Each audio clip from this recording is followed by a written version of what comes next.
Alright, Twitch is acknowledging it, so we'll just stream it on Twitch.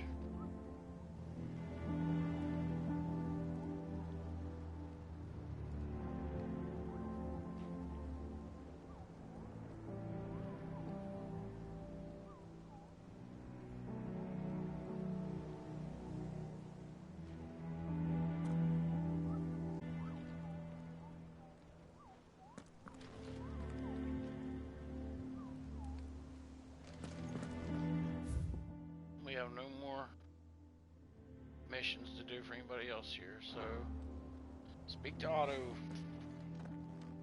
Or Otto. Clive, you're back. I am. And with glad tidings for once. Hugo Kupka is no more. Well, I'll be. All of our comrades who lost their lives back at Sid's place be smiling down at you right now. We had a stolus from Lubor saying Drake's fang had fallen. I expect that was your doing as well, was it? It's a long story. One for the history books, I'll bet. Welcome home, Clive.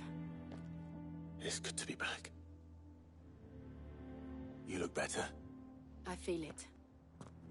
Which means I'm coming on your next little adventure. You're not leaving me behind again. Wouldn't dream of it. Otto. Any word on the Royalist movements since I've been away? Shouldn't you be putting your feet up? If you really want to know, go and have a word with Vivian. Thank you. I will. Yep, she's right there. Oh, and they point you right in a direction. We've got no green popping up before I take off. Alright. Vivian. Ah, the conquering hero returns. And with hardly a scratch on him. I may have picked up one or two. Well, the fact that you came straight to me instead of visiting our resident Physica suggests that you picked up something more important. A scent. The scent of Waludas. The very same. But whatever plans Kupka was hatching with the Royalists, he took them to his grave. As did his men. Slaughtered by the Orcs who'd taken over the Fang. Orcs, Vivian. I've never seen such creatures in Storm before. The Waludas must have ferried them over from Ash, but why? Why work to rescue Kupka only to invade his home, the mother crystal of an allied nation, and let both fall? It makes no sense. Do you know the tale of the blind men and the Adamantus? One can often be led astray by focusing too closely on individual details. One must instead see the bigger picture. And what bigger picture is there than my map?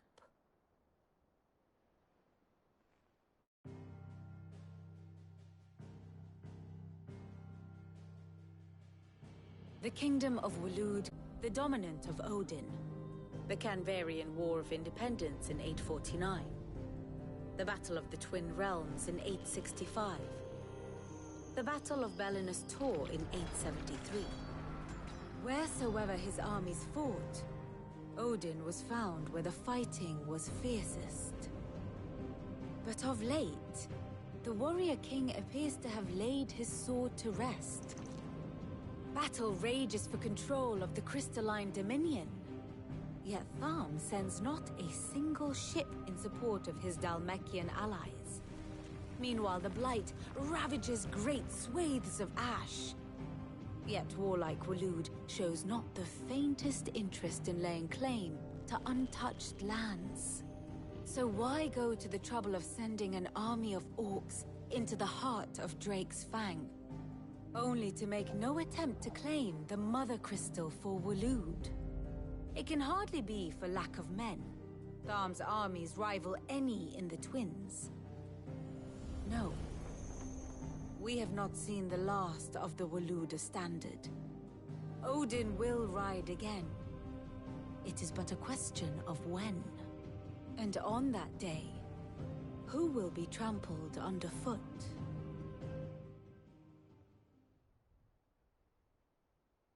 In summary, I know not to what end the Royalists betrayed Kupka. I know only that it is part of some broader scheme. A scheme tied to the ambitions of one man. King Barnabas. But there is no need to wallow in confusion. If one is to cure a sickness, one must first identify the symptoms. And your Lord Uncle has volunteered to do just that by keeping an eye on the Royalists' movements. He's really throwing himself into this. Indeed he is. Which means all that remains for us to do is await his reports. Well, not quite all in your case. The people of the Hideaway must hear the news. Justice has been done. Hugo Kupka is dead. The wounds he left that night are still raw, especially for those who lived with Sid the longest. Tell them that those wounds might finally begin to heal. Consider it the price of today's instruction. I've never known you to be sentimental. What can I say? I am only human. And we are, all of us, sentimental animals at heart. I suppose we are. Very well. I'll go and spread the word.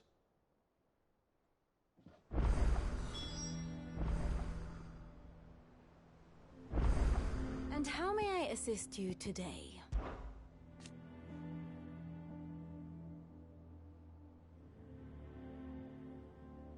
So what of its parliament?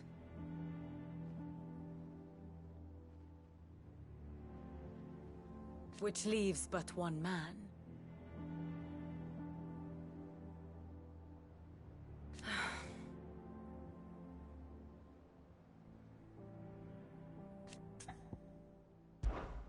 Allow me to educate you.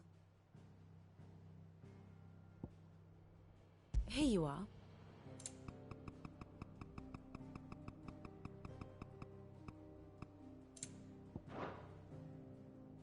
The state of the realm is ever-changing, Clive.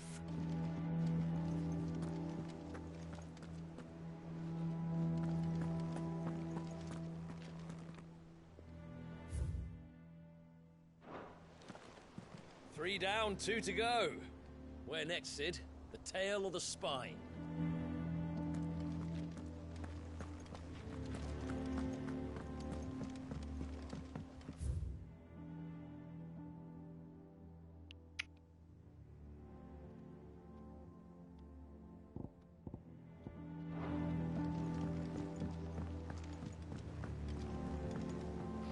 Well, we'll go up here, chat, and check it out.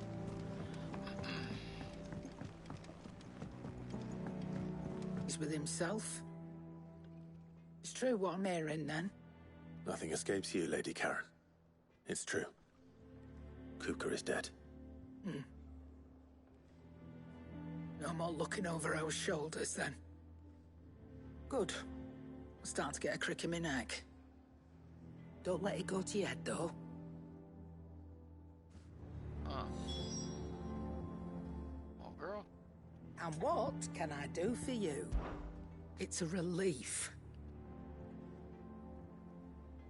Thank you, Clive.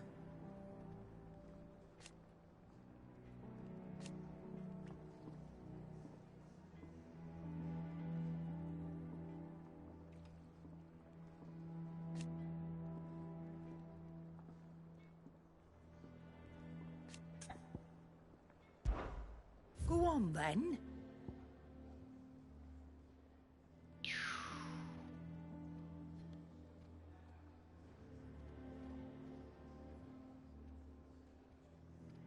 Well, shite.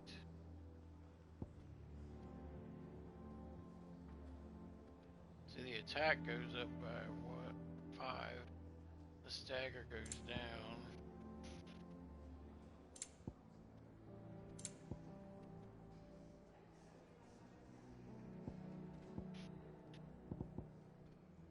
Yeah.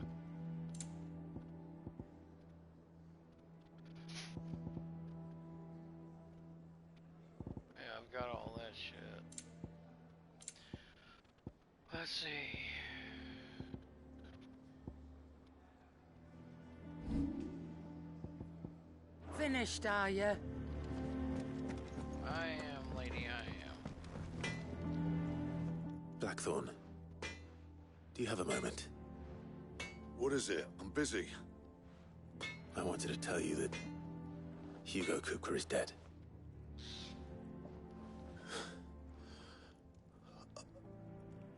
I can't tell you how long I've been waiting to hear those words.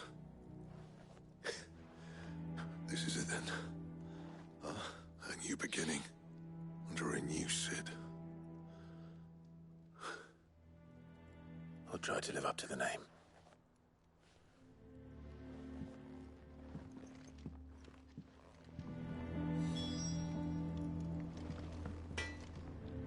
Clive. To a bloody riddance.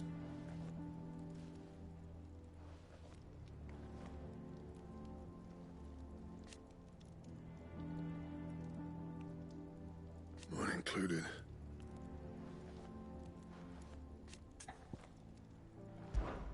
So, what'll it be? Okay.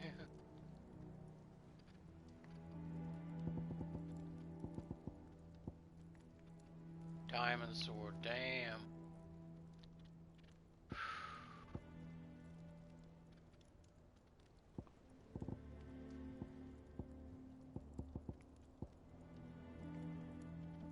That's 240. What do I need for this? White rim bone. Okay.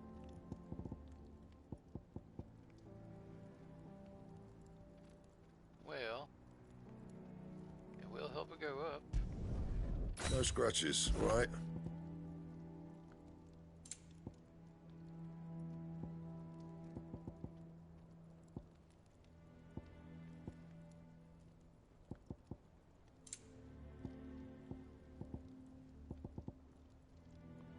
Diamond armlets.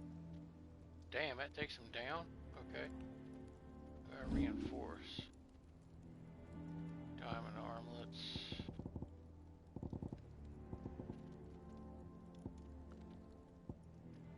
And? Alright, thank you, sir. Alright, now I gotta go to who? Up here to this dude. Let me check around, make sure there's nothing else.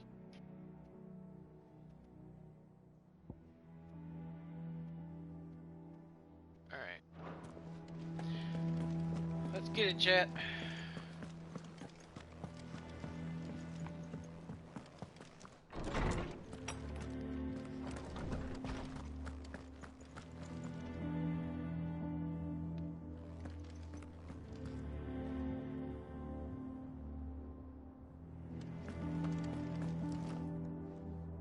Ah, Clive.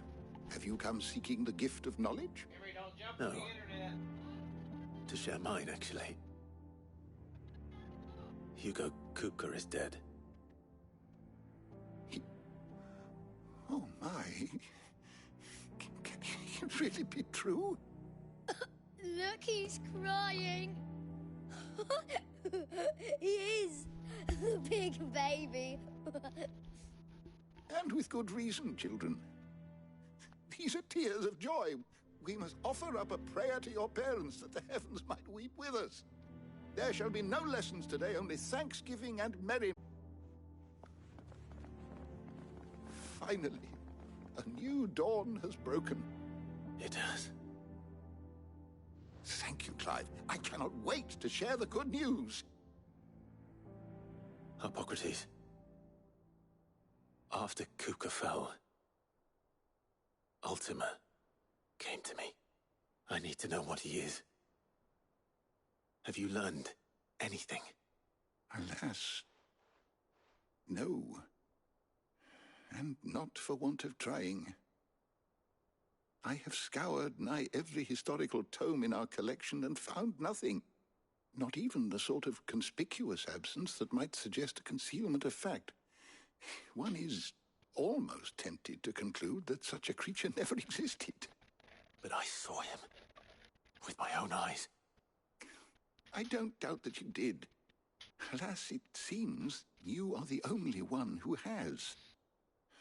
To others, he reveals naught. We see only that which he leaves in his wake, like some terrible force of nature beyond the ken of mortal man. A bringer of death. Whether the Ultima you met with was the being itself, or merely another projection of its power, I know not. But until I do, my investigations shall continue. Thank you.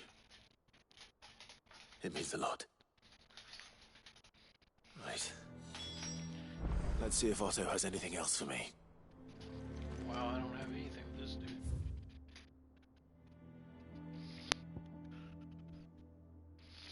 That is it right there. Huh. I thought he would probably have at least something for me to...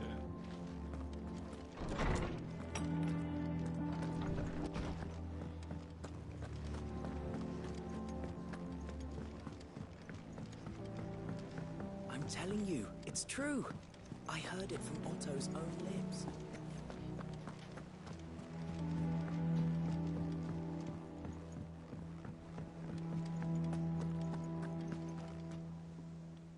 You barely sat down since you came home. Vivian got you running errands or something? Just spreading the word.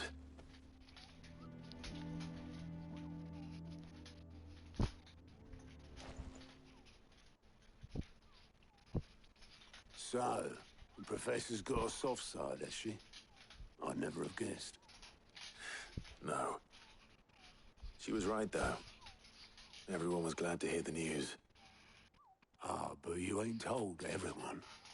I can think of plenty of friends back at the old hideaway who'd sleep more peacefully for knowing. Not least of all Sid. You should tell him. You're right.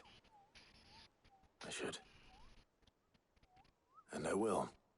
Well, when you do, be sure to take Mid with you. She's been going at it hammer and tong down in that workshop of hers, trying to do her father proud. I can't remember the last time she visited the old sod's grave. Very well. I'll suggest it.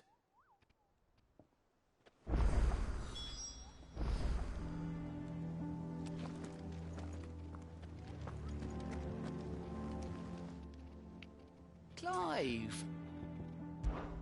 It was luck, and luck alone.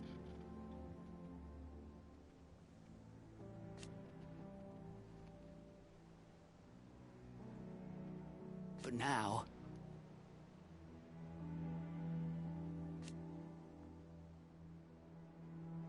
Thank you, Clive. Quick look. Huh.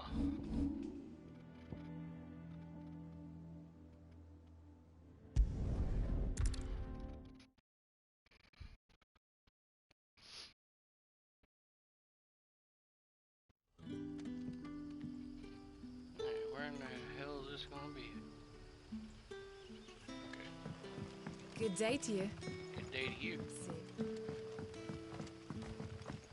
Excuse me, sir. The crystals will get them. We are to dig a new cellar. Quentin. Ah, Clive. Your timing is exquisite, as always. I have a concern which you may be able to assist me with. Go on. There are whisperings afoot of shadowy figures having been sighted outside the village. Rustlings in the undergrowth, suspicious noises. My people fear that they are being watched. It may be no more than a surfeit of nerves, understandable in the current climate, or it may be the prelude to something altogether more dangerous. Given what I hope you'll forgive me calling your nose for trouble, I wondered if you might investigate. Of course. Of course. Excellent. You might begin by speaking with the good citizens of Lostwing. Listen to their tales, and make what you will of them. All right. I will.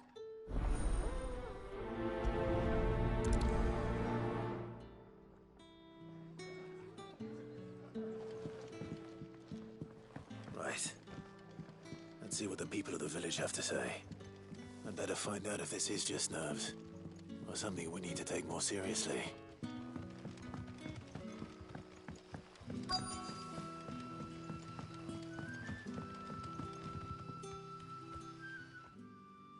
You alright, Sid? Something on your mind?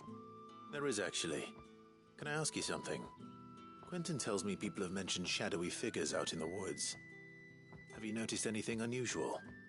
Oh, that. No, sorry, can't help you. I heard the rumours, mind, from the lads working over at the vineyard, but none of them has seen anything either.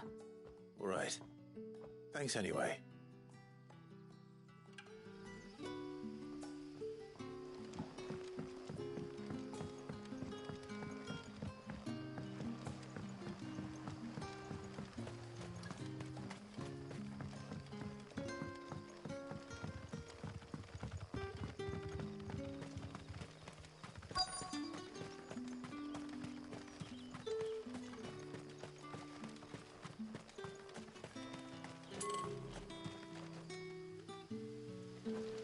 Where the hell is this? How do you get up there, man? Oh. Ah. As you just turn around and look, dumbass.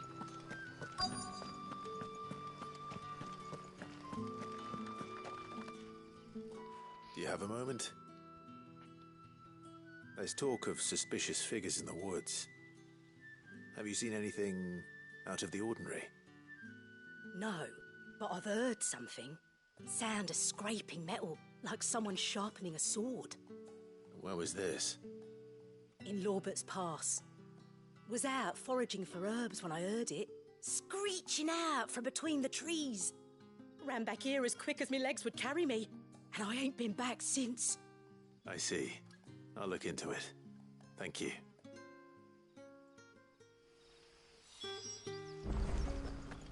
Seems Lorbert's Pass is our best bet then. Holy shit. Okay. What do you say, Torgal? Shall we investigate? That way, it's this way. Come on, bud.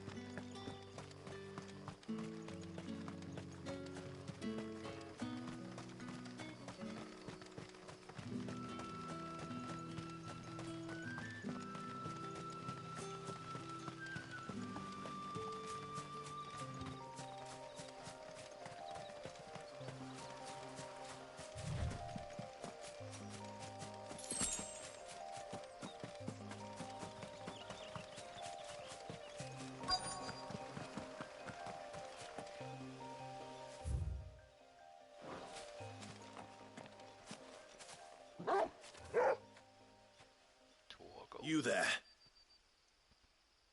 Fuck! He's seen us. Get them before they escape. Right. Black Shields. Here. What the hell are you doing here? What is it to you? Not that we give a damn. All that matters to us is that you don't leave here alive. Oh shit! I can't see.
Farewell.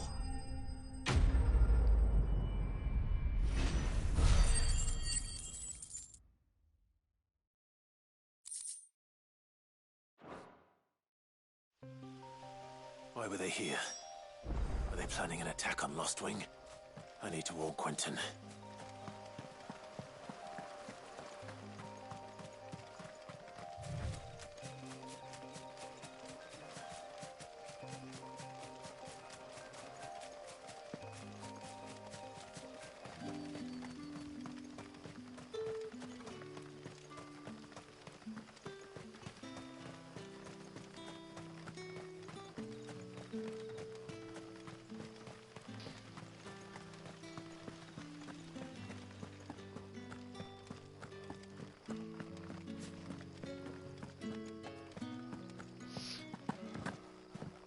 You're quite talented with that rod of yours. The crystals we get from the tailor all but... We had to dig a new cellar to store all the unsold barrels. Clive, how goes the hunt for our sinister figures? I found some black shields hiding near Lorbert's Pass. They're gone now. Black Shields. The Empress's former bloodhounds. Though they serve another master now. One who means to root out and destroy both me and those I care for. And it would appear the pack has finally caught the scent of its prey. Damn it all. I had hoped I would have more time than this. More time to prepare. But if we are cornered, we have no choice but to bite back. And bite back we shall. I'm sorry. You're going to need to explain. Who did the Black Shield serve now? And why would that person want you dead? Because I want him dead. Who? The former Lord Chief Justice of Sanbreque. All that I have built here is for him. I don't understand. Why him? Why Lostwing? I suppose it is better that you know the truth. I was a member of the judiciary once. So sickened was I by the injustice of this world, I swore to fight it. And fight it I did in my own small way. I saw more than a few corrupt officials condemned to the very cells into which they had thrown blameless innocents. Men to whom the law was but a scourge to turn against the powerless. And throughout, it was the Lord Chief Justice who backed me, who was my one true ally in the quest to see justice done. So what changed? I discovered that he hunted bearers for sport. I was a fool to think he shared my hatred of venality and vice. His support for me was no more than a facade, a means of ridding himself of his rivals, a mask to hide the rot beneath. I filed suit against him immediately. His response, however, was rather more visceral.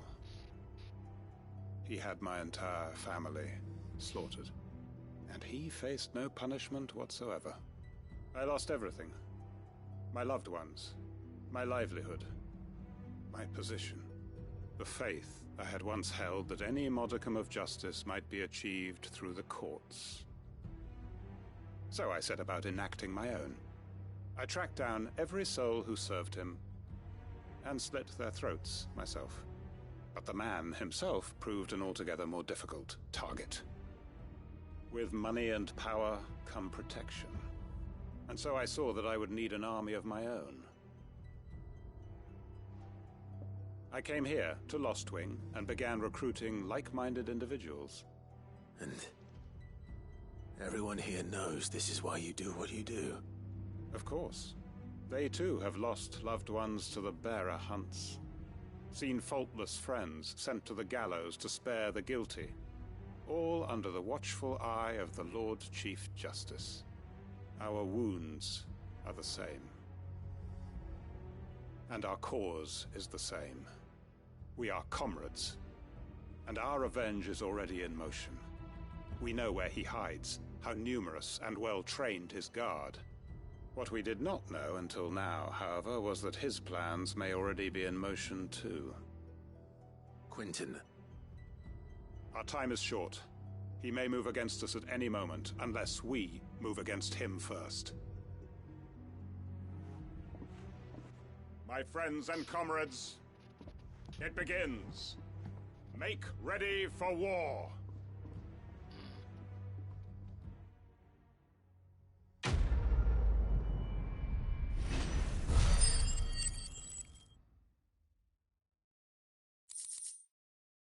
All right. Okay, so I guess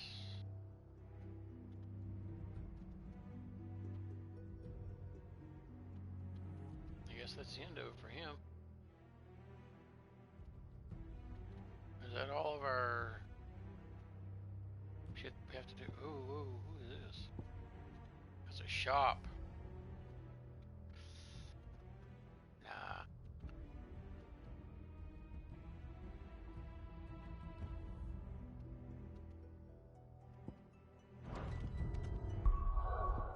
I have to go back.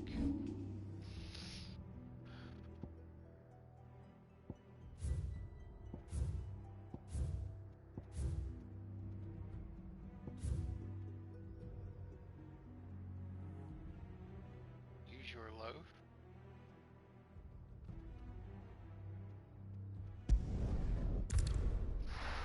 All right.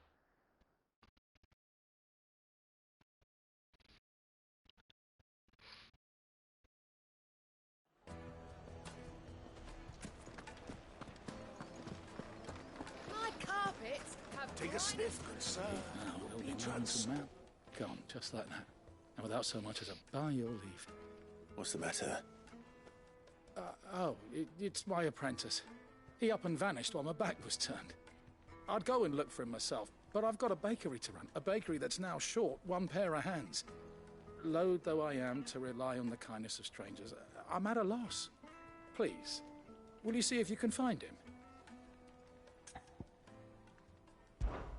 I'll see what I can do. Do you know where he might have gone? I wouldn't be surprised if he was off somewhere mooning at Drake's Fang. He used to work there, you see. Poor fool left his heart in its hollow. All right. Then that's where I'll start.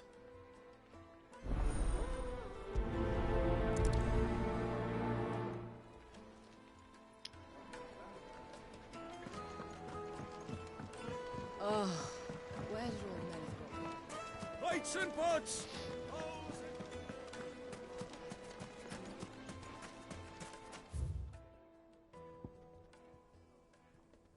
Okay, can I not? Yes, go right here. And get there faster.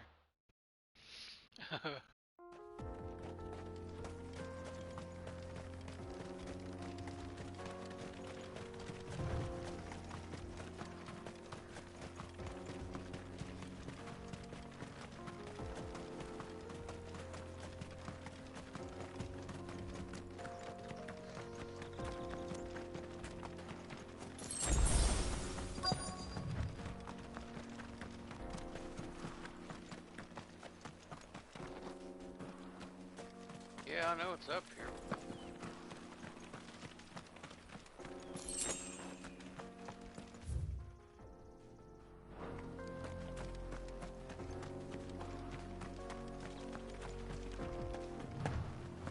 You, okay.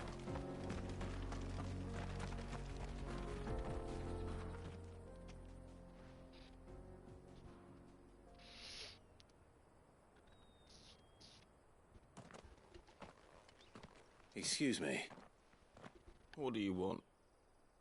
The baker sent me to find you.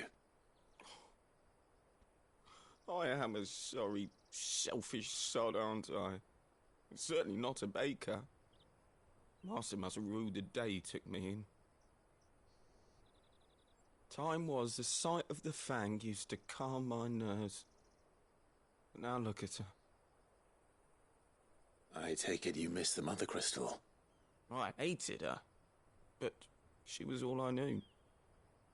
Worked her mines for years. And when she shattered, part of me shattered with her. I had to trade my pickaxe for a rolling pin, but I'm no good at baking. Every loaf I touch collapses. My bread's as hollow as I am. She was the only thing that could fill the hole inside me. Oh, I loved her, damn it. But now she's gone. She's never coming back. What am I supposed to do? I ask her. How does a shell of a man learn to live again?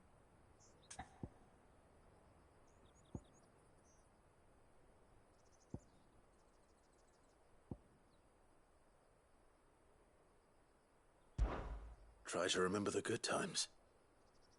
Do that, and the Mother Crystal will be with you no matter where you are. Even in the bakery. What a fool I've been. Thank you, my friend, thank you. You've opened my eyes. I have to get back there right away. Farewell! Wait.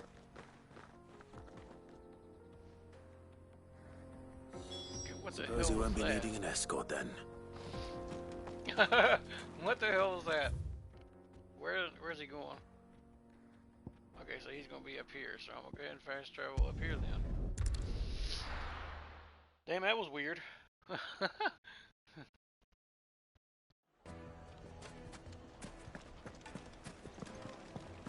My carpets have The most bright- fragrant herbs and spices from the... Ah, there you are. The man who lit a fire under my wayward apprentice. Though I worry you might have stoked the flames a little too high. He damn near ran me down trying to get to my oven. Master, it's ready. Behold the Drake's Balm. A truly unique creation. I dare say it is. Just look at it. A perfect likeness of the Fang herself. Her steepled peaks, her fulsome spurs, her inviting hollow. True, my loaves collapse more often than not, but what's the Fang without her crater? Why, no Fang at all. And look, inside.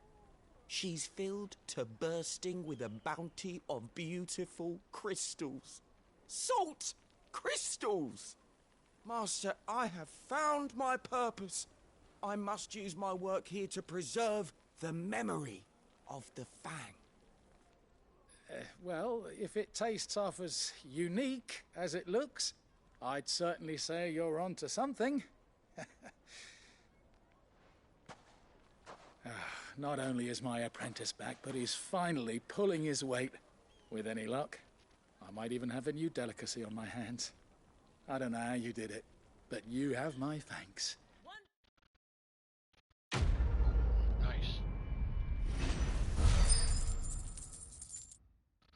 Alrighty.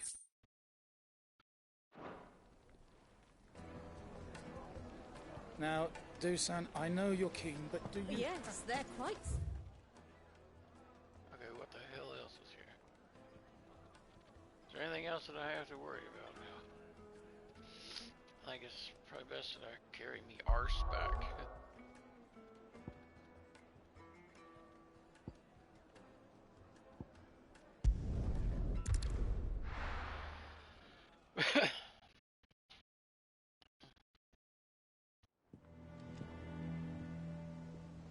I'm telling you, it's true. I heard it from...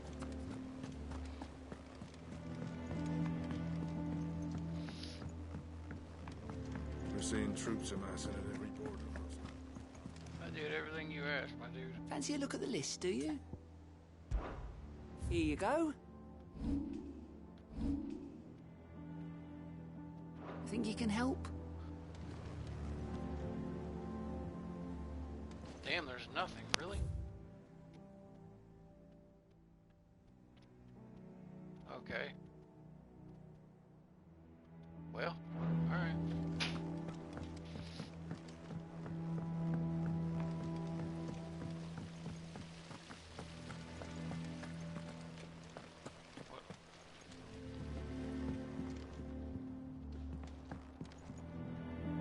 You don't mind, I'm coming in here looking for some shit. Let me know if you find any books worth reading. Oh, we've hundreds of them in the shelves. Why don't I show you round one day?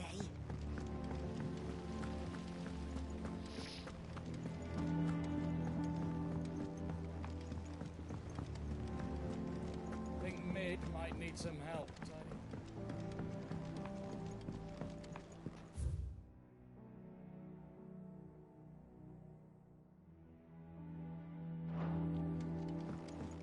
I'll come up with something soon. All right, Clive? What do you want? I'm going to visit Sid, and I thought you might like to come with me. Sorry, I'm too busy for all that right now. I've got to get this thermal displacement stack sorted. Thermal... Displacement stack. Here. And this is for... Only the fastest... Me and my dad designed it together. Where other vessels rely on the fickle winds to drive them through the water, ours is fitted with mithril engines. And those things have got more push than a behemoth in a bad mood, and more heat than all the hells put together. Which is where the stack comes in.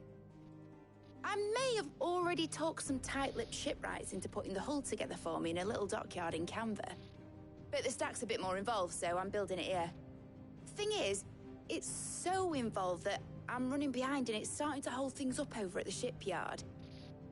I'll come and see my dad, though, when I'm done. Whenever that is.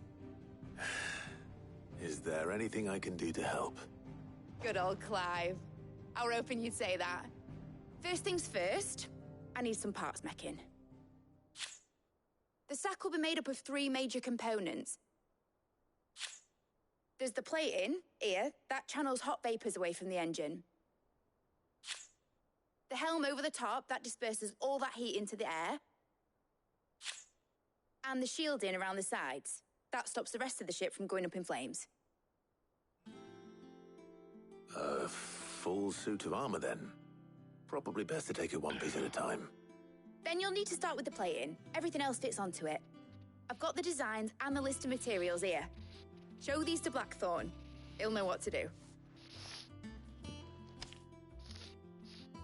I can't make head nor tail of them. Luckily, you don't need to.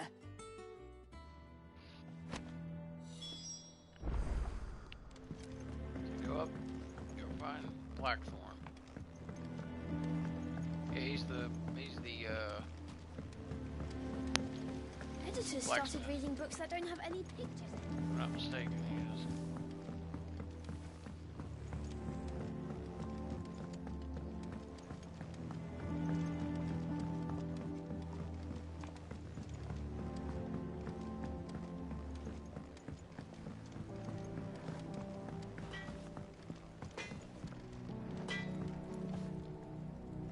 Blackthorn, can I ask a favor?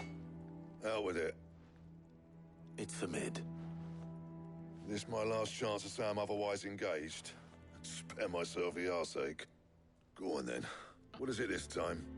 She said you would know. Here.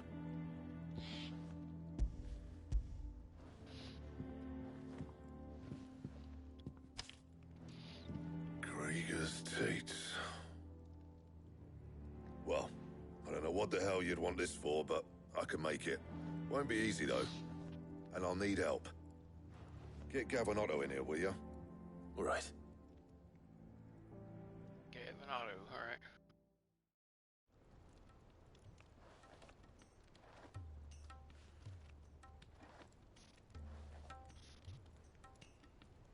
So Mid's roped us all in here again, hasn't she? Typical. Still, if that's what it takes to get her to visit Sid's grave, I'll do what I can. And, what is it we need to do, exactly? Take a look at this. It's this plating. The usual saw-grade steel won't work. We need something that can get very hot, very fast, and still keep its shape. That means an alloy. Something that won't break or buckle at the temperatures she's talking about. Which is where you lot come in. I need materials, and I've got my work cut out already. You'll have to fetch them.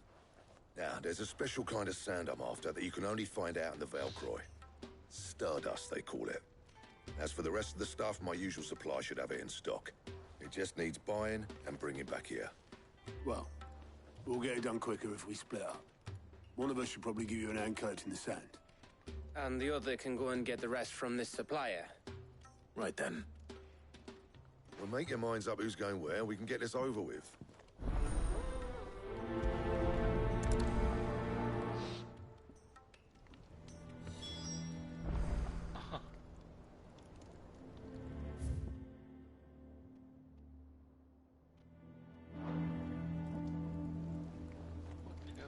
Up to you who you take to the desert. I mean, Gav's good in a fight, but he don't have my winning personality. Ah, don't listen to him. You'll be in the lowest of low company with either of us.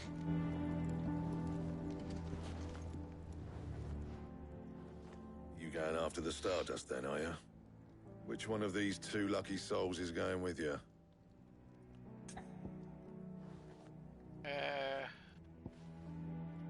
I'll say Gav. I'll say Gav with me. He's a good fighter. Gav, you're with me. All right then. So, where do we find this Stardust stuff? There's a river that runs through the southern reaches of the Velcroy. It's the black sand that washes up on its banks that you're after. Southern reaches of the Velcroy, eh? That's down past Dalamil. I'll go and scout the place out. See about hiring us a wagon to bring the stuff back to. All right. I'll meet you by the river. While you're off having a paddle, I'll pick up the rest of the stuff from Blackthorn's supply. Take care. You two, eh? Don't go letting him fleece ya. Fleece me? I'd like to see him try. In your own time.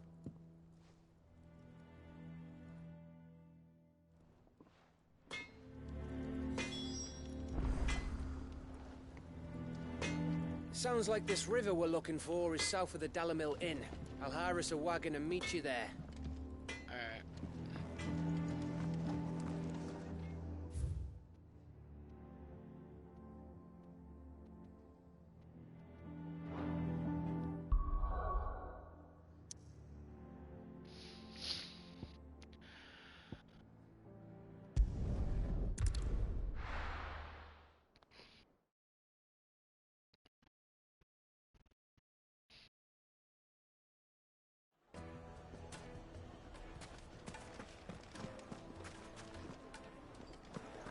Why do you have so Mr. many? Lubo says Drake's fang has fallen.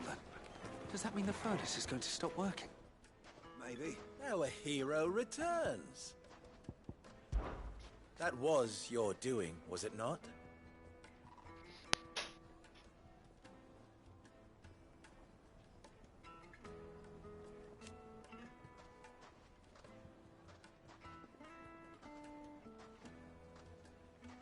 As for me,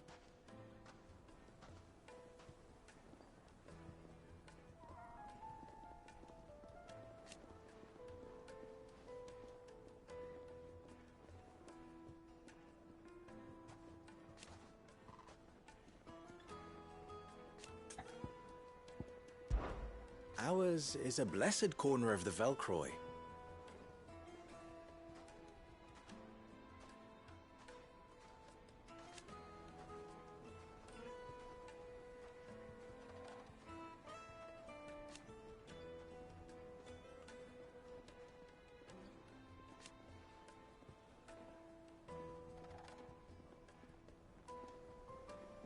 At least they did.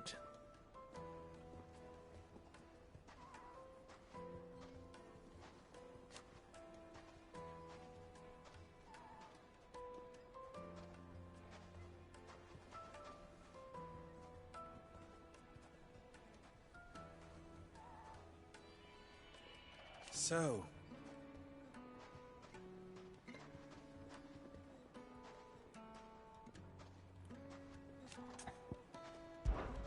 you and I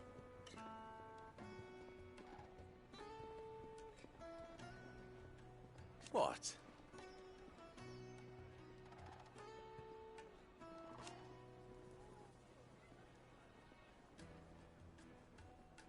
Alas.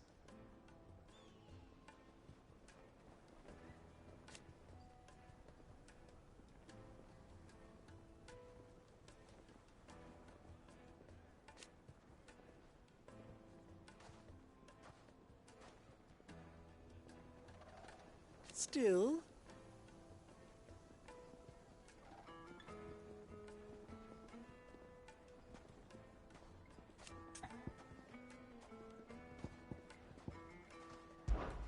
try not to die. Mr. Lubo says Drake's fang has fallen. Damn, Yeah, Does that mean the furnace? I hear you've been busy. Stay safe out there.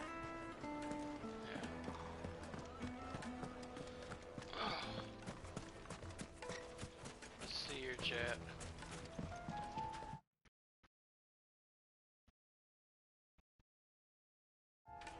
Alright, sorry. Looks like I found the river. Now where's Gav? Found the river? Oh.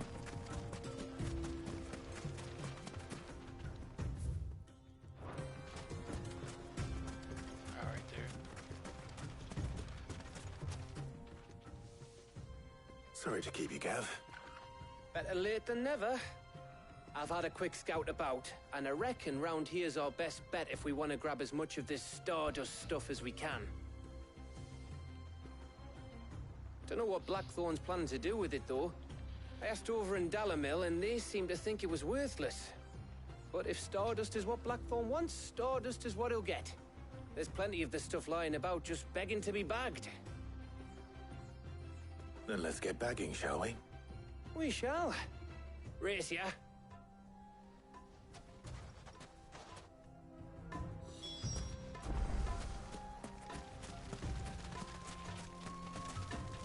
Doggy, watch out.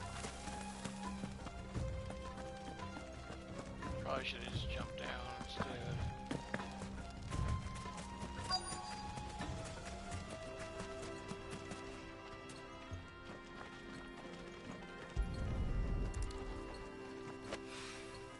So this is Stardust.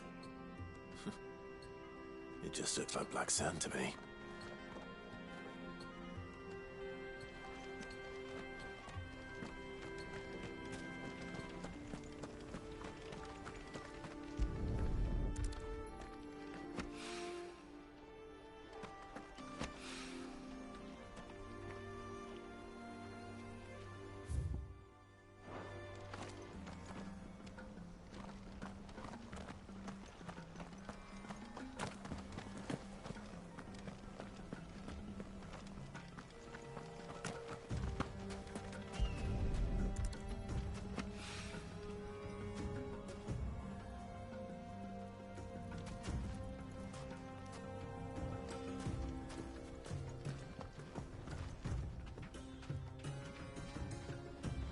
There should be some big ass fight up here.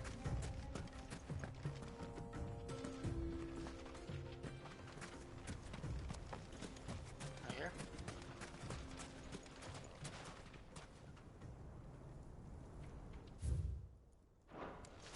Oh shit, I ran past it. It's down here.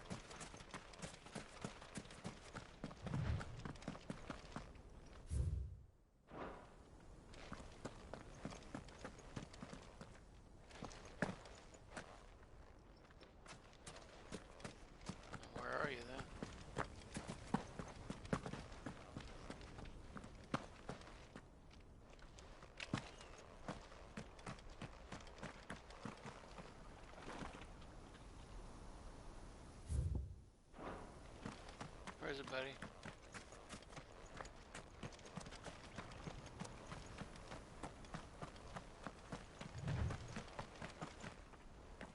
I'm not seeing anything pop up red.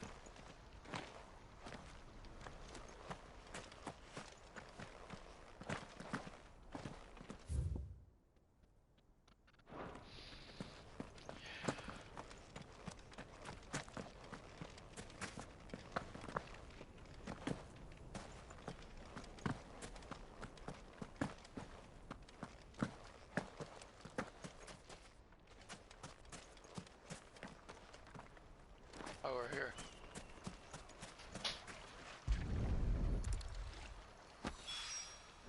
That should be enough for now. Let's see how Gav's getting on.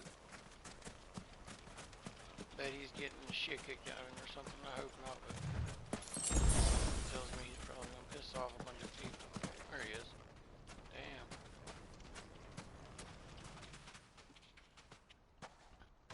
You finished? How much did you get? Enough. I hope.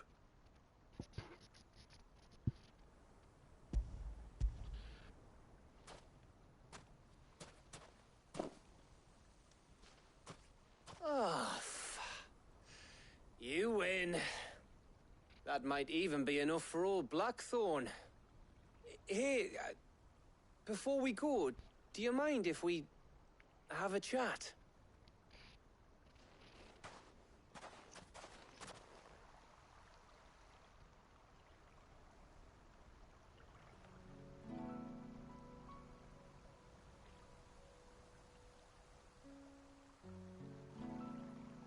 Feels like ages since we had the chance to talk. You know, man to man like. It does, doesn't it? Back when you first took Sid's name, we were talking all the time. Working out what to do in that. There was a lot to work out. And there still is. Those shoulders of yours starting to feel the strain. Hardly ever see you around the hideaway nowadays.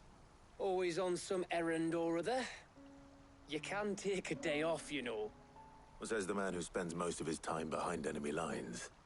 Only 'cause you keep sending me there. I know I can count on you, Gav. Likewise.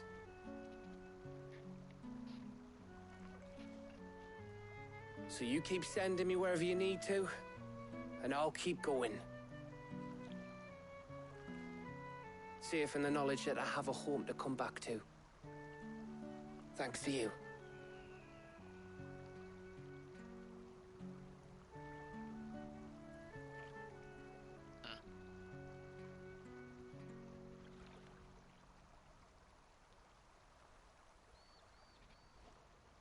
Right.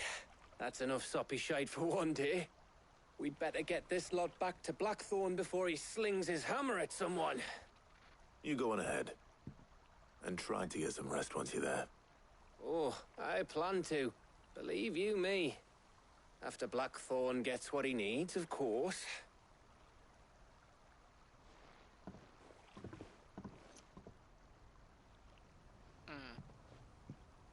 Right. Ready to go home, boy?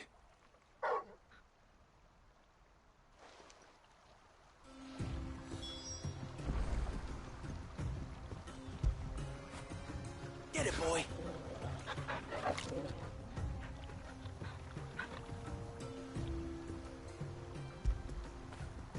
When did you get so big? You gotta get back, bud. Speak to old Blackthorn.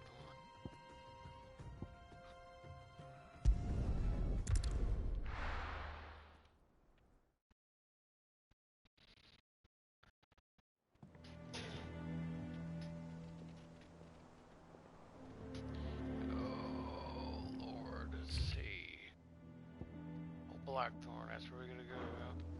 Let's hope this is all Blackthorn needs.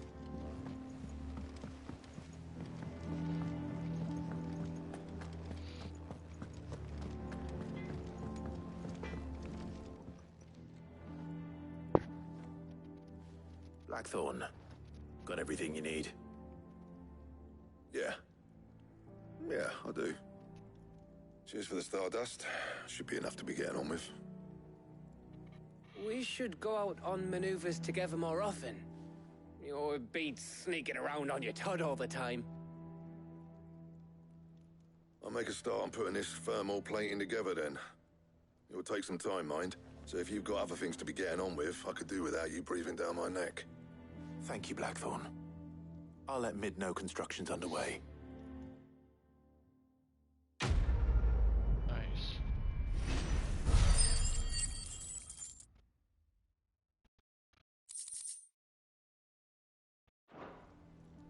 Suppose we'd better be getting back to work too. Give us a shout if you need anything.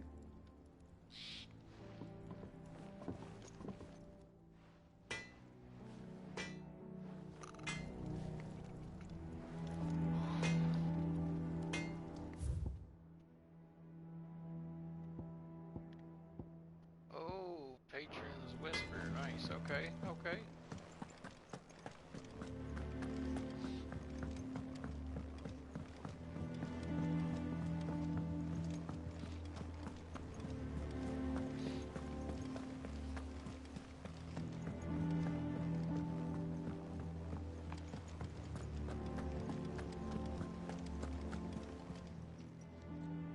How may I help you today, Clive? Kuka. But when I close my eyes...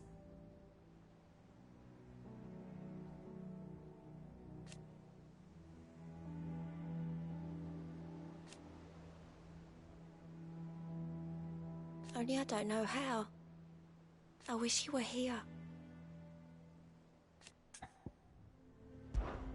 Come to claim your just desserts? Here you are.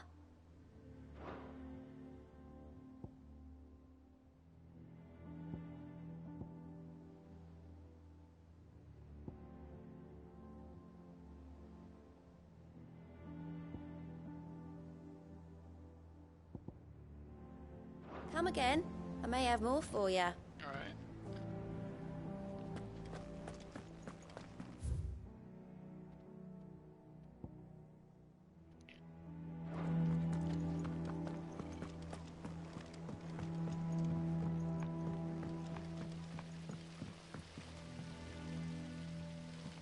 Wait a second, I did do all these yesterday, didn't I?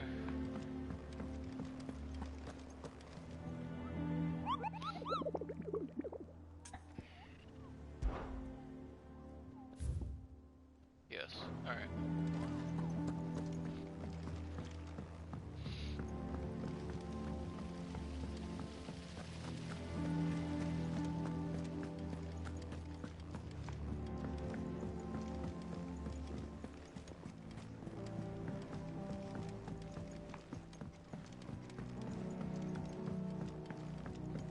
If I don't come up with something soon... You'll be pleased to hear that Blackthorn started work on the plating. Excellent. 1 down, 2 to go. So, what's next? The helm, of course. For this, we'll be repurposing fallen scrap. Salvage from the ruins? I thought that material was all but impossible to work. Ah, but we don't have to. I'm sorry? Just so happens there's one particular ruin that's broken into exactly the right shape and size pieces for what we need. What's the name back there? I'll give you all the details. What's her name? Right.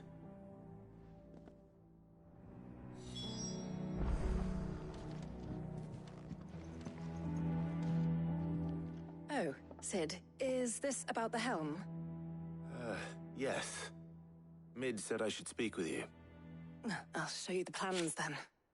Here you see the Mithril engine, in which Mithril is burned to generate heat.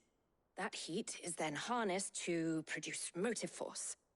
Excess heat is dealt with by means of the thermal displacement stack, which disperses it into the surrounding air.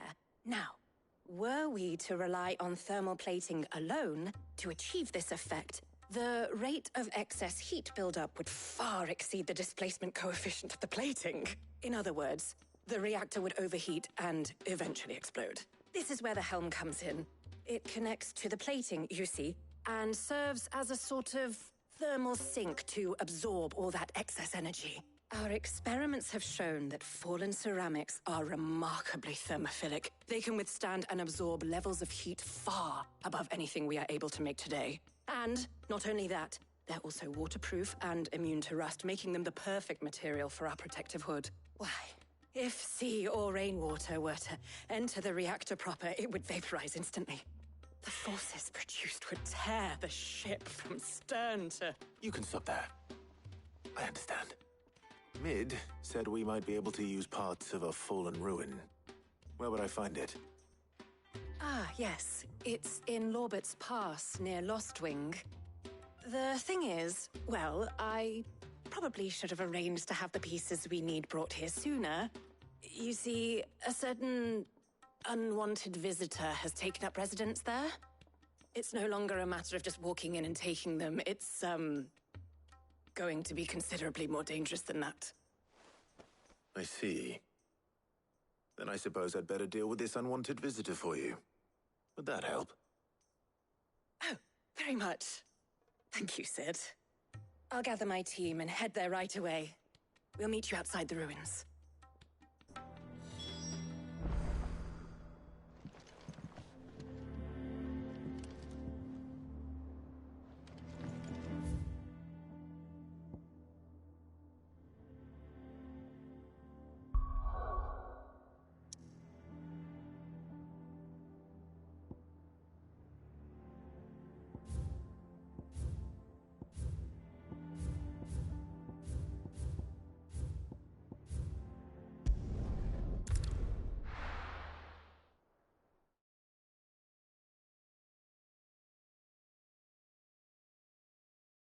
be taking you all to a storehouse in the Bales. Leave anything you don't need behind.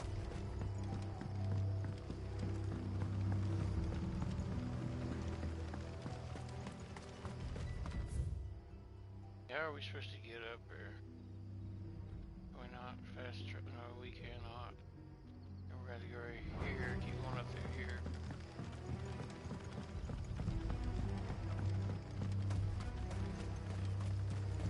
If you're ready, leave at once.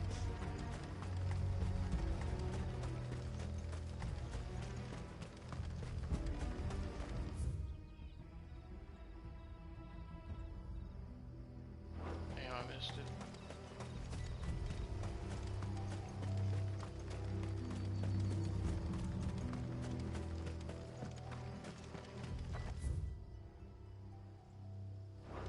But where in the hell is it? It's right in here.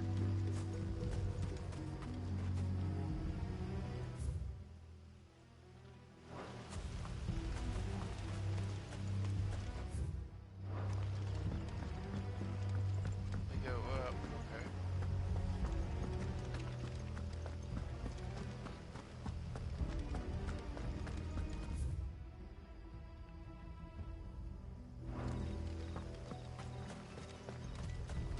Like, please tell me I'm on the right path, man.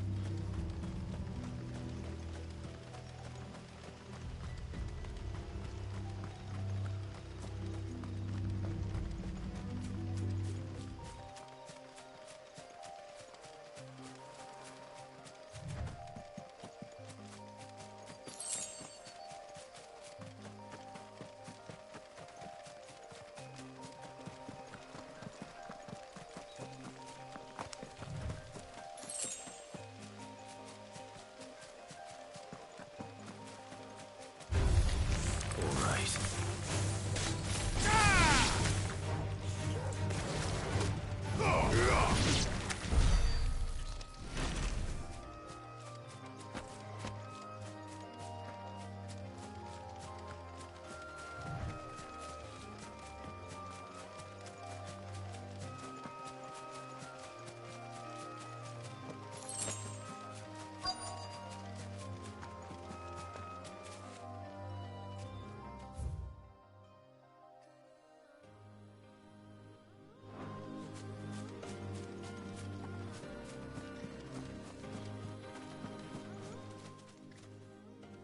Oh, there you are, Sid. Thanks so much for coming. The, ruins are just over there, as is the creature I told you about, I'd imagine. Would you mind? Of course. I'll be right back. Slay and fillet.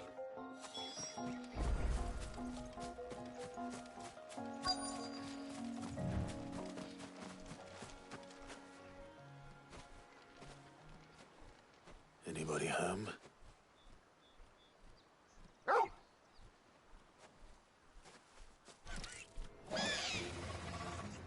This must be our unwanted visitor. Time to go. Yep.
The things I do for you, Mid. Sid! Oh, thank goodness you're safe. You shouldn't have any trouble now. Indeed. Well, don't let us keep you. See that everything is transported safely back to the hideaway. All right. I'll let Mid know you're on your way.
This way.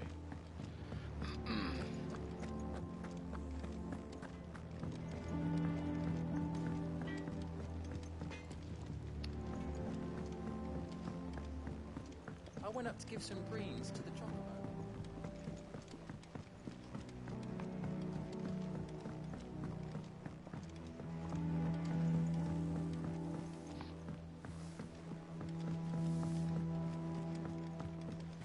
Editors started reading books that don't have any pictures in.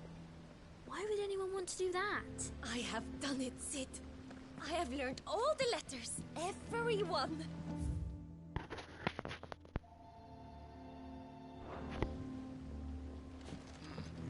I knew it was a good idea to have editors study alongside the children. It's really stoked their competitive spirit.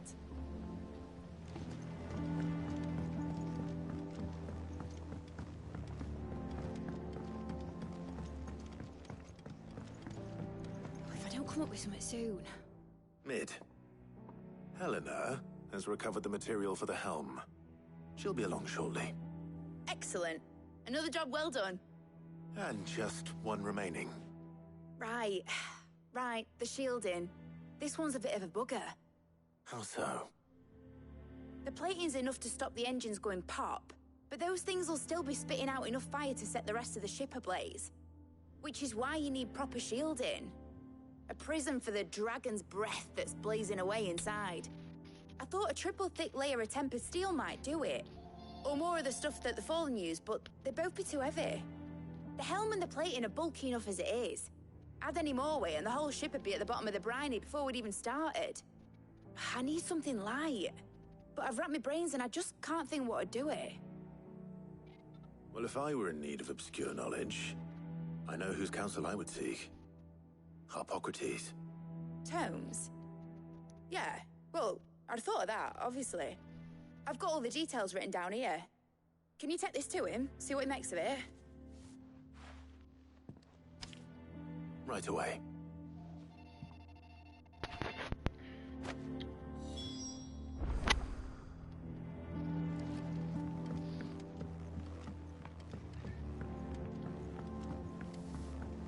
I think Mid might need some help.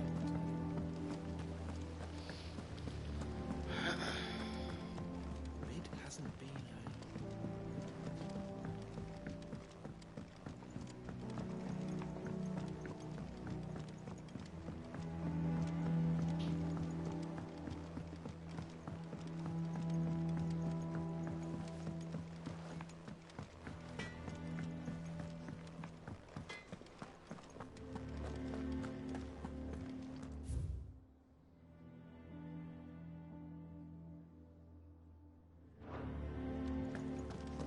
Thanks to Sid.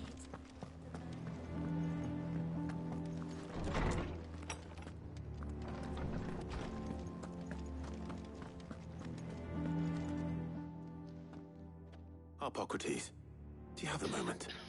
For you, Clive? Always. Well, actually, it's for Mid this time. Could you take a look at this?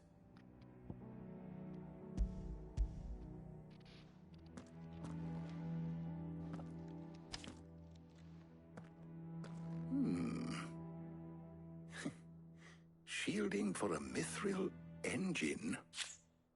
Whatever will that girl think of next? And what are these notes around the edges?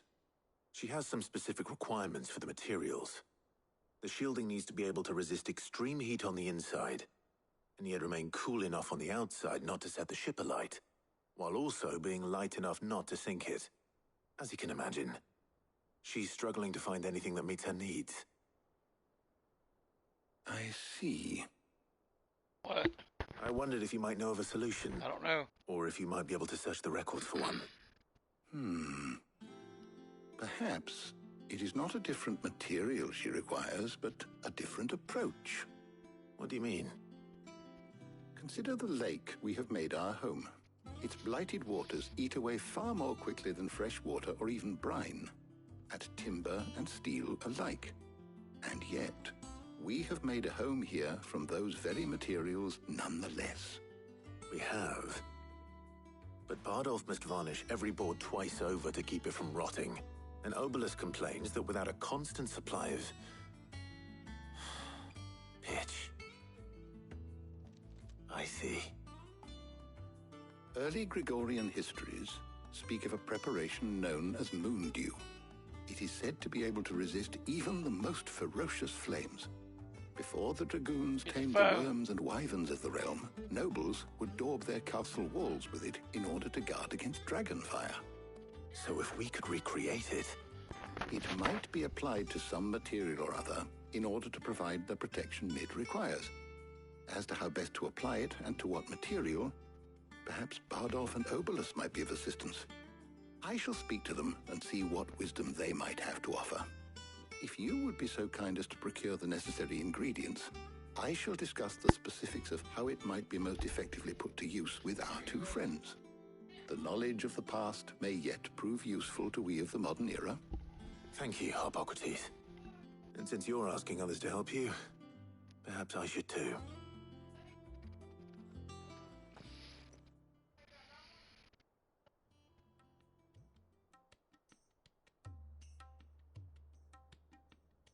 We do. I'll be heading to market for the ingredients we need. I could do with some help.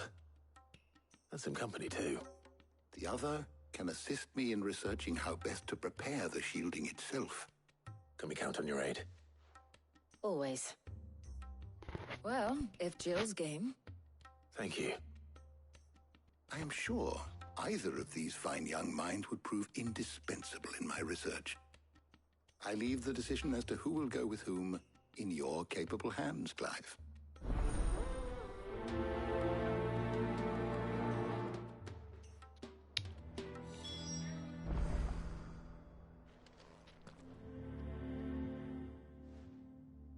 So, Clive, have you made your decision? Who will accompany you on your little excursion?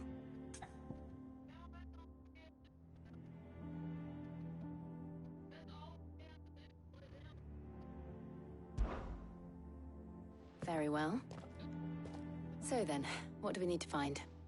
I have taken the liberty of preparing a list. Here. White chocobo eggs. Pepio nuts. Are you sure this list is right? Everything on here seems very edible. I would have thought the ingredients would be a little more exotic. Though these items may seem mundane, they have potent effects that are rarely exploited, effects for which they were once highly prized. So much so, in fact, that they were harvested almost to extinction, hence moondews having fallen from favor. Now, of course, they can be obtained with ease. You should be able to find everything you need at the market in Northreach. Is that so? I've been meaning to visit Northreach anyway. I'll set out now. Join me there when you're ready. I will. Until then. You two enjoy yourselves. You too, Talia. I'm almost a little nervous about bringing Jill with me.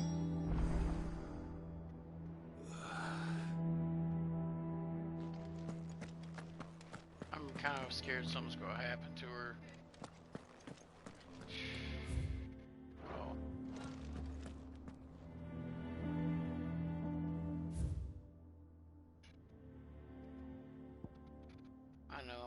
shit if something does. But I promised her, man. I promised her.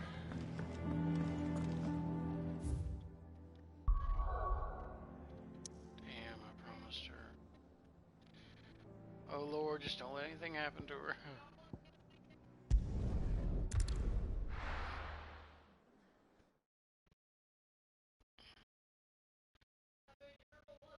Now, where's Jill? Slavers don't even bother with Northreach now. Something on the inside right here, or something over here, or something.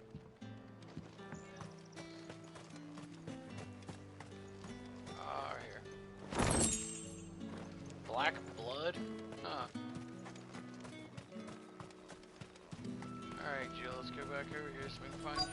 Wait a minute here. Just wait a minute. Do you see anything you like?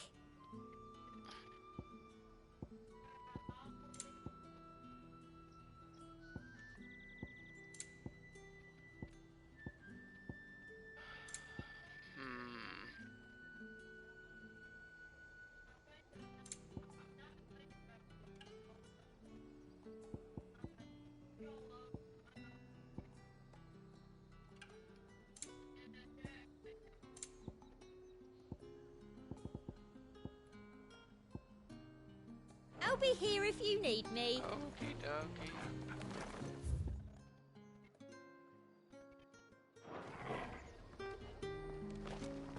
Keep them pilgers nice and chilled.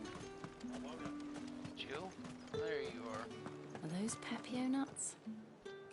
How goes the hunt for ingredients? I've only just started. I'm sure everything we need is somewhere amongst all these stalls, though. Why don't we split up and see? We'll take a couple of ingredients each. All right. What am I looking for? How about you look for the Pepio nuts and some garlic? I'll find the other things we need. We can meet by the gate when we're finished. They sell everything here at the market. Finding garlic and Pepio nuts won't take long. Okay. I just worry about you, girl. Up! You'll not find a bruised pippin. Fresh cuts! Come and get them before they're gone. You haven't much, but you're free to look.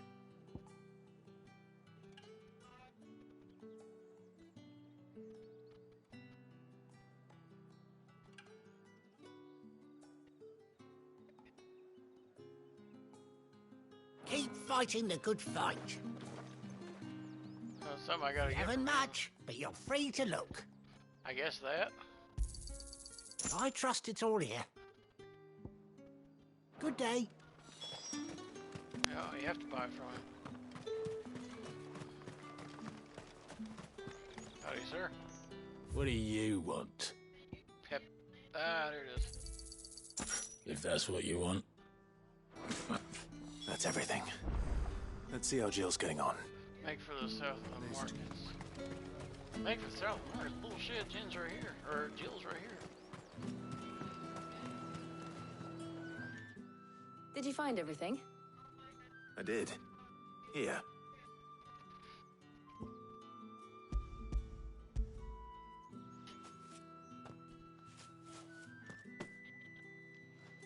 Garlic and Pepio nuts. Perfect.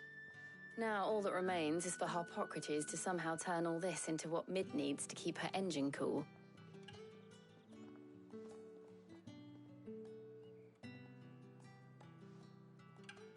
But before we head back, would you walk with me a while? Yeah, sure.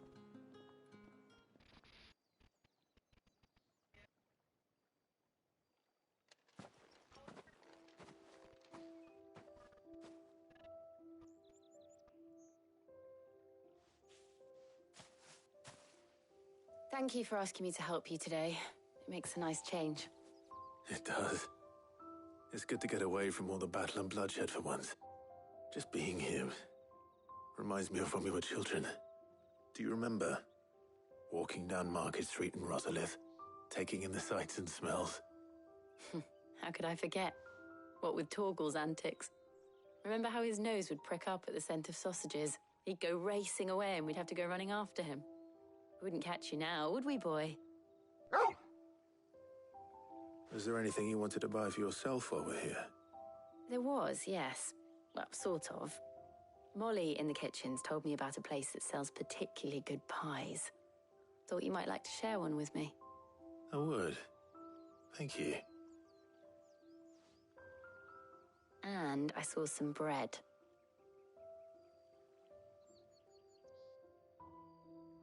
Big white cobs like the baker back in Rosalith used to make. What do you think? I thought we might get some soup to dip it in. But then I tried a slice of the butcher's dry-cured ham and it was just... oh. You all right? Sorry. It's just... you're right. I really do feel like a child again being here with you.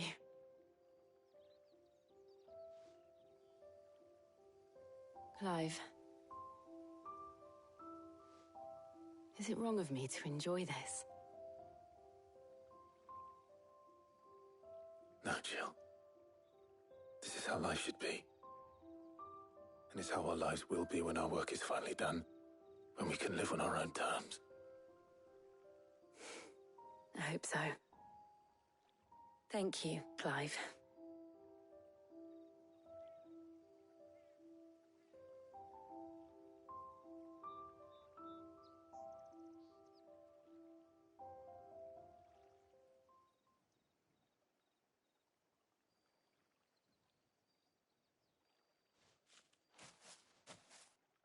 Well, I suppose we better be getting back. I need to give these ingredients to Harpocrates and Talia. I'll see you at the hideaway. Take care. I will. You too.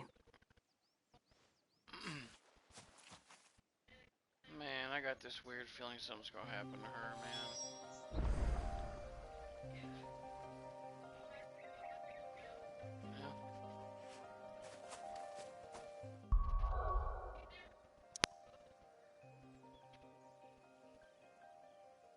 Man, I hope nothing happens to her. That's really sad.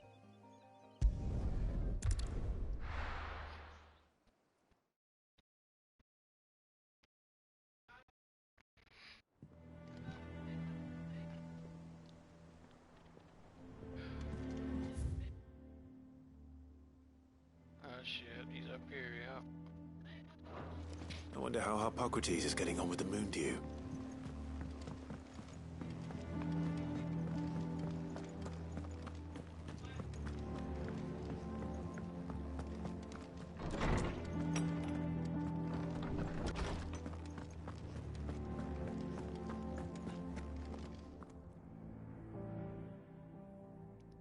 How's work on the shielding progressing, Harpocrates? Well, very well indeed. And thanks in no small part to your kind assistance. I was just explaining to Talia how we might best go about preparing the Moondew. And now that we have all the ingredients, we may begin. Nice.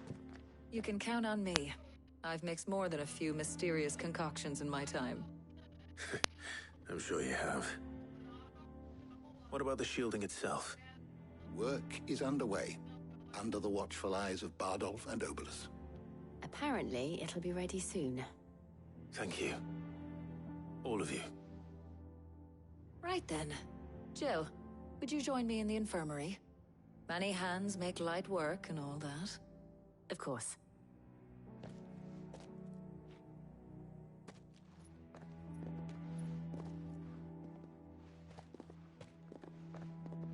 Oh, and Clive, thank you.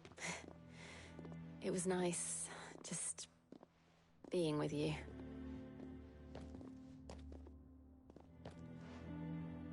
It appears our work here is almost at an end. A shame. I was enjoying playing the man of action for once. When both the shielding and the Moondew are ready, it will merely be a matter of applying the one to the other. Followed by a rigorous process of testing and retesting, of course. Perhaps someone ought to warn young Mid of that. Leave it to me. Thank you, Harpocrates.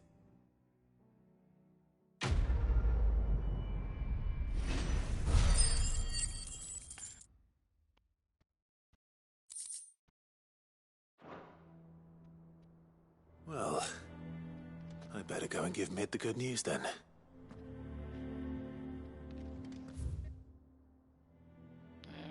gotta go all the way back over here. Alright. All good.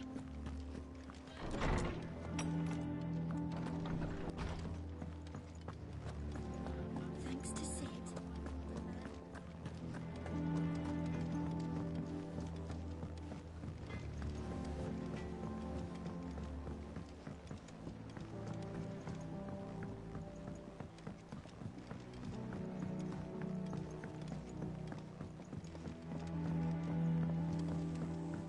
What is it?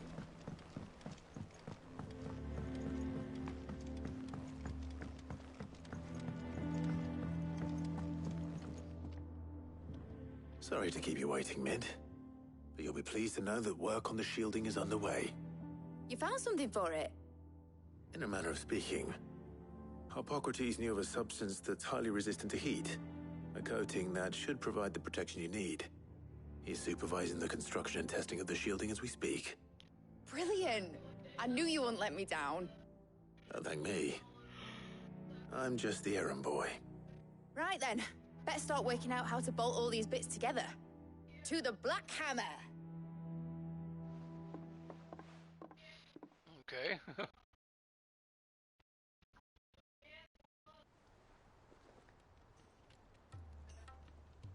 You know, when I got into the smithing game, I thought I'd be making swords and shields, not thermal bleeding didgeridoo-dahs. Displacement stacks. Same difference. Whatever you call it, I ain't putting it together in here. It's cramped enough as it is. Let's take this outside. Mid, you get all the parts lined up on the deck. I'll take care of the rest. On my way! Oh, and bring me the biggest hammer you can find. This is gonna require some precision walloping.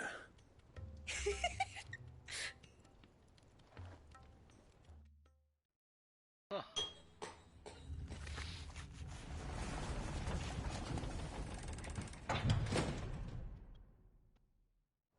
Sometime later. What in the hell?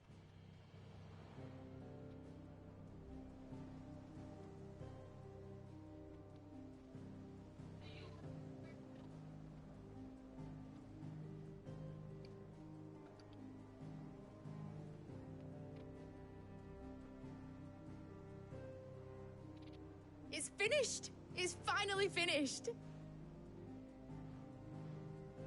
Thank fuck for that. I'll be feeling my hammer arm for weeks. Thank you, Clive, Blackthorn, everyone. That's one down and just 3 more to go. I'm sorry. Oh, didn't I tell you? The Enterprise has 4 mithril engines, and we'll be needing a displacement stack for each. You don't mean... Don't worry. Now they've got a finished one to work off. My gang in Canva can build the rest. Good luck to them, I say. Right, I'm off to get a sling for this elbow. Any other work comes in, keep it to yourselves, eh? Damn, we put him to work.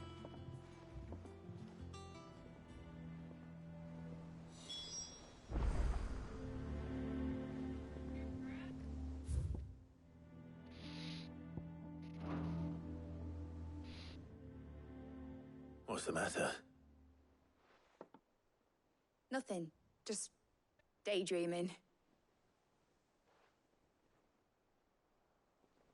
Thinking about the Enterprise sailing off over the horizon to shores unknown.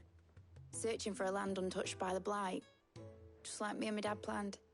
So if the worst came to the worst and every scrap of soil in the Twins turned black, we might still have a chance. That's what she was meant to be. You see, one last chance just in case we needed it. But now she's so close to being finished, I've realized I don't want it to be that. I don't want it to be just a lifeboat for us to cling to if things get desperate. I want people to sail aboard her by choice, not from the lack of it.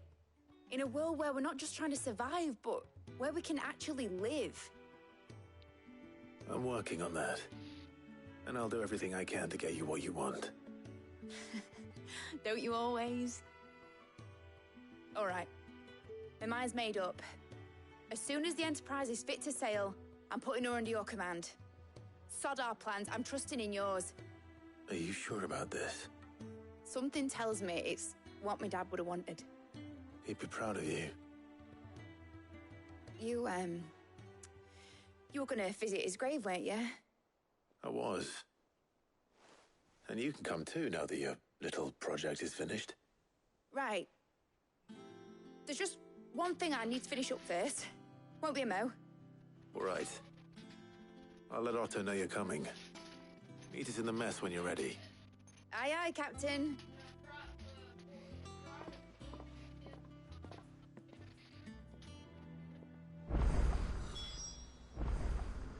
Nice. There's another quest.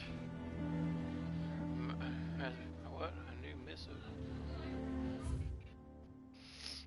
Okay. Oh shit. Here we go. Let me go here. Weird Science. Love that movie. Mid told me she was building a ship. Where's it at again? Oh, it's up here. Let me do something real fast, though.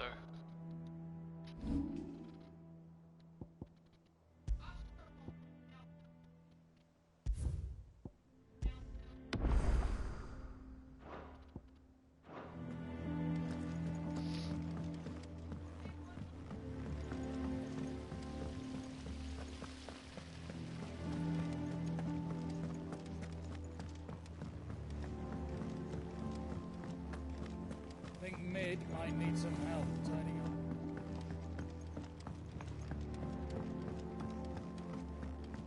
Well, that's it. Here, Sid. Reckon you might be just the man to help me out of a bit of bother, if you were mind to. Let's hear it. Well, it's about this alembic the Chief's got me making.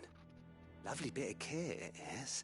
Bunging a solution you want splitting, and it will separate it out, just like that.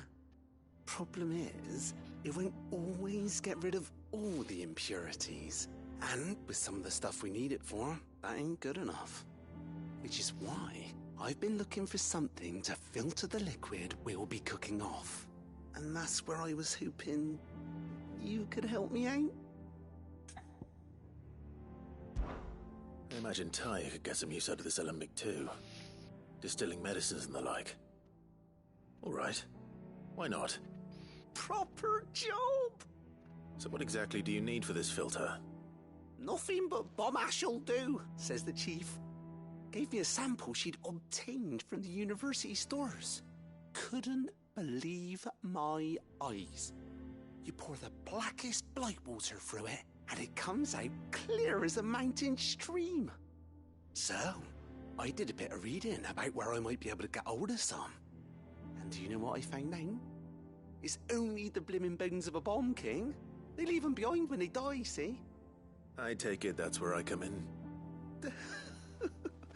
If you wouldn't mind.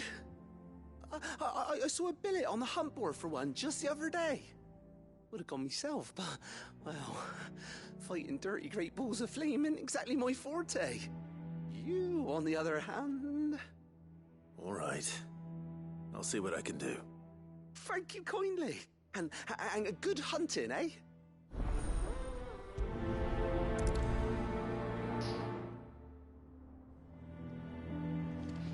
Oh, Bill. Use the hunt board to locate the Bomb King. Oh, shit.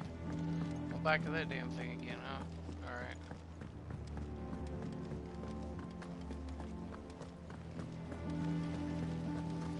Well, the hunt board's not as bad as it was before, so now we just go here, contact this little motherfucker.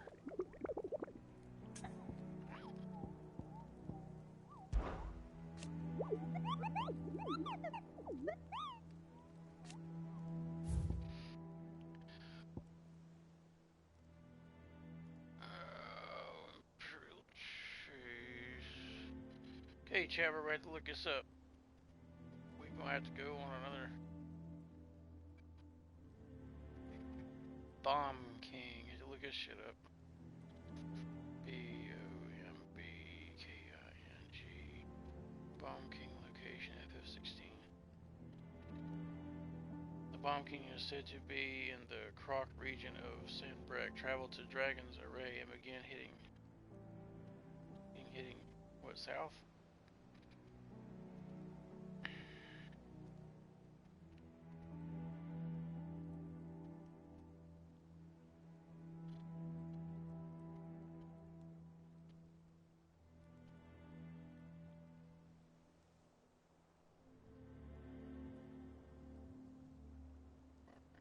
Travel to Dragon's Array and begin hitting south.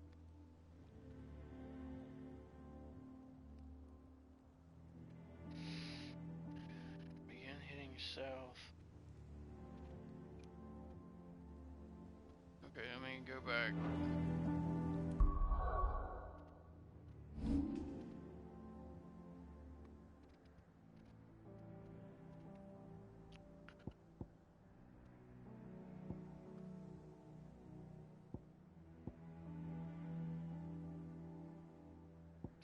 Damn, I completely forgot where it said again. The Dragon's Array, it's on the far eastern side over here.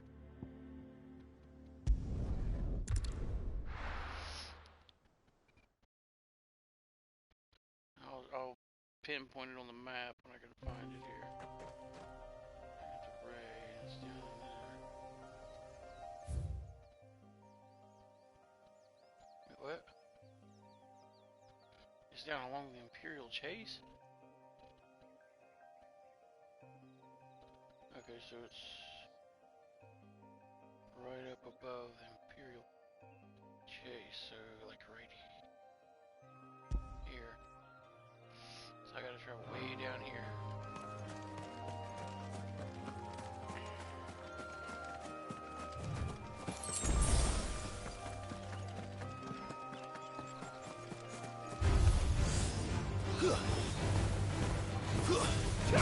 It's over. Damn, homie, good job.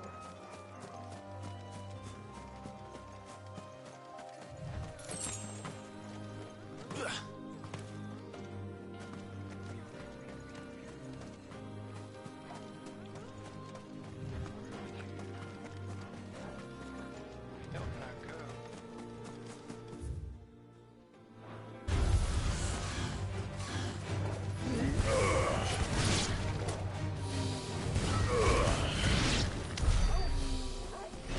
Dude. Give me my shit.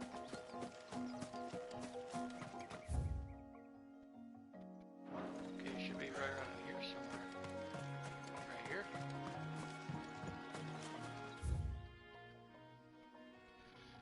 Okay, now where's this at?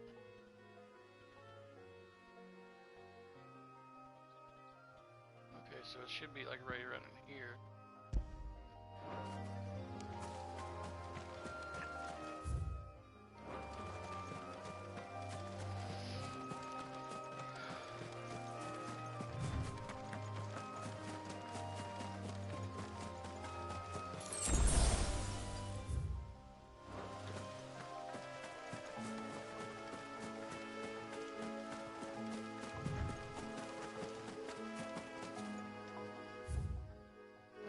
Okay, so we run all the way down here.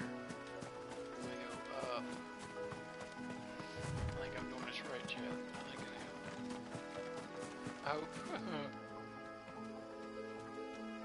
Okay, so it says, holy shit, we missed it. How did we miss it? How the hell did we miss it? Oh, it's right up here. Oh, right past it. What is that supposed to be? Oh, it's just light.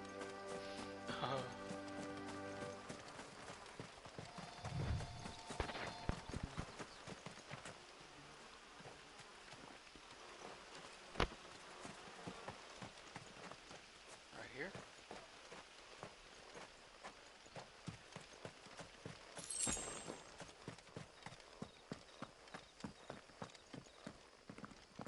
should be the Bomb King.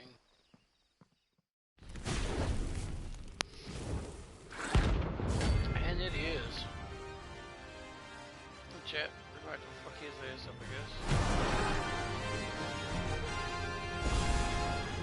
Look what we have here. Greetings, Your Majesty.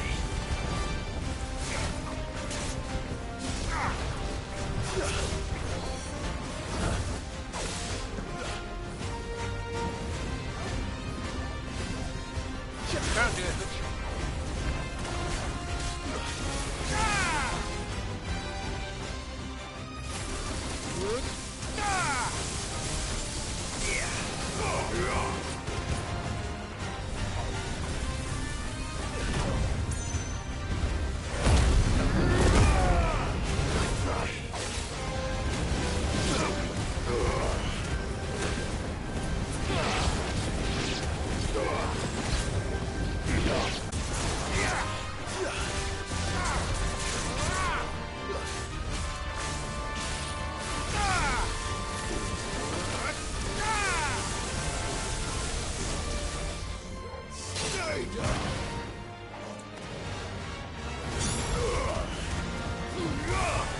It's over. Got him.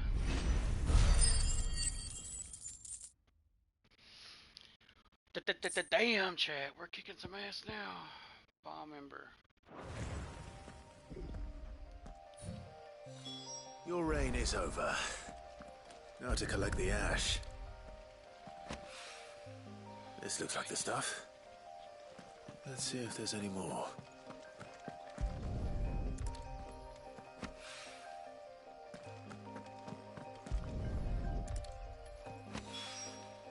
That should do it.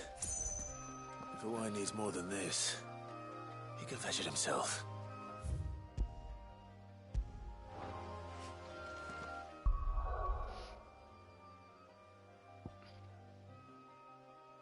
Get back to this damn hideaway.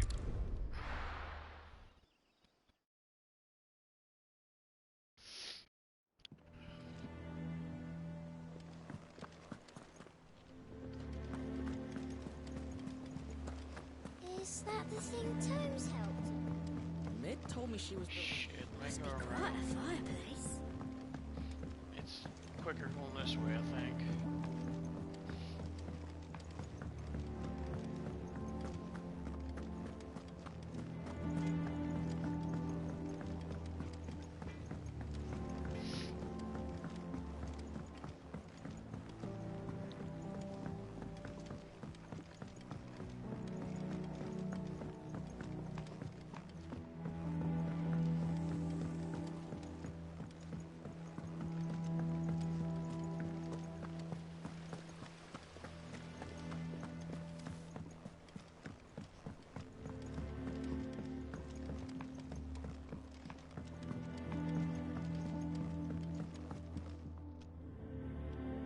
All right there, Sid? How's that hunt for the bomb ash going? I have it here.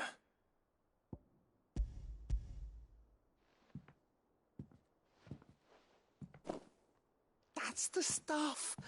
And plenty of it, too. Enough to keep the Alembic bubbling away for a good old while. You're a gent, Sid. Let nothing say otherwise. Right then. Let's get this contraption up and running.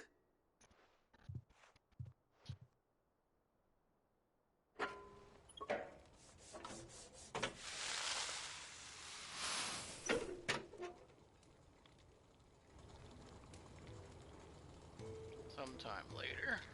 There we have it. The Telemon Alembic. And it works just like the chief said it would. I was at 68% when I started today. Very impressive. So, still got Says the man who cut down a burning boulder. Speaking of which, I still haven't returned the favor. There's no need. The good it will do for the hideaway is reward enough. Don't be silly. Why don't you let me take a look at that bag of yours? The one you keep your potions in. Reckon I could work some magic on that, huh? What kind of magic?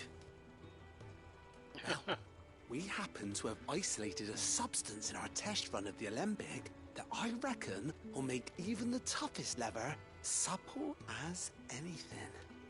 Thought we might use it to breathe new life into old boots and the like. Save the hideaway a few gil.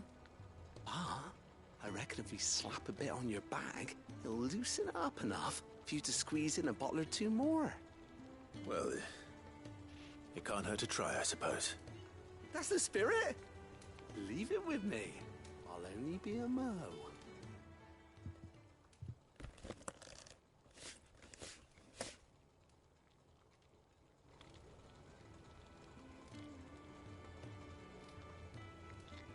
Well, what do you reckon? It certainly feels more flexible. Right? Told you. Thank you. I think. No. Thank you for supporting Mid and the rest of us in our endeavors. Without you, we'd never have been able to discover wonders like that stuff I rubbed on your bag. And I'm telling you, there's plenty more where that came from.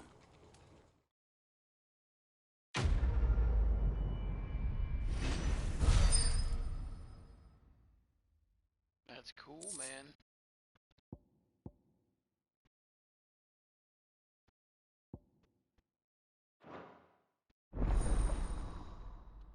Inventory increased. All right. You have obtained a treat potion satchel, hereby increasing your capacity for carrying consumables. Item slot increases are as follows: potion from 4 to 6, high potions from 3 to 4, strength tonics from 2 to 3, stone skin tonic from 2 to 3. Nice, people, nice. Let's see.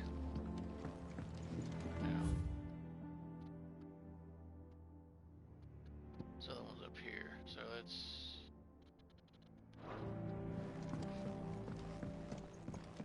move up right here. We'll go around. Go down. Wish I could take one of our birds.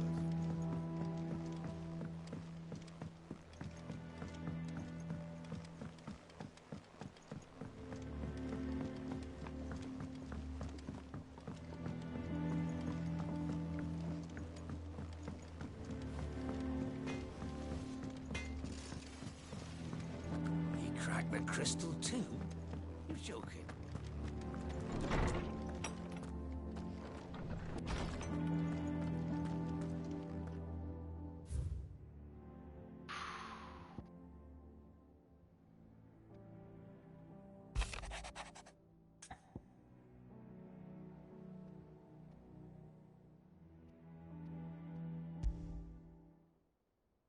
Trouble with the ledgers.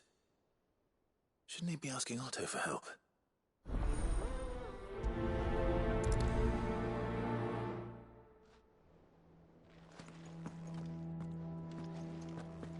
This boy's gonna get my ass in trouble. Speak with Otto about it. Oh, please don't let them turn around. Okay, so Otto's.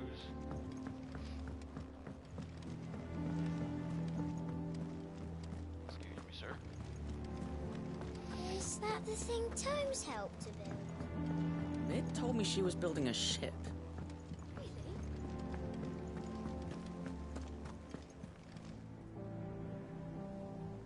Clive, did you get my letter? I did. That's why I'm here. Shh. Otto might be listening. Is this better? A little. Listen, I've some bad news. It turns out the Hideaway may be slightly behind in its payment to certain lenders, and it's maybe my fault. But I swear to the goddess, I thought I had the numbers square. Sadly, that square turned out to be more of a circle. 0, you might say. I can straighten it out, I swear, but it's going to take some time, and I'm going to need help keeping it from Otto. Bit late for that, I would say. Oh, shit. There you are! What a surprise! So let me get this straight. You forget to pay our lenders what they're due, and instead of coming straight to me, you get Clive to come to you. In the hope he'll dig you out of the hole you've dug for yourself. Clive, the man in charge of the place you've been cheerfully trying to bankrupt. And you thought this was a cunning plan. Why? Well, who needs paying? Oh, just Martha. And the dame. And, well, Lady Karen. But only 500 talents. We owe 3 of our most trusted friends 5 million gil. Each. 5 million each. They lent us the bulk of the money we used to rebuild the hideaway, you see, and, well, I must have made some sort of oversight. Those ledgers were my responsibility, and it was my decision to entrust them to you. This is my fault. Do we have that much to hand? I can always ask my uncle. No, we don't. And no, you won't. We've lightened Lord Rosfield's purse enough. After the king's ransom we had off him, he deserves better than to see our begging bowl. Besides, we'll need to learn to stand on our own if we're gonna make this work. All right.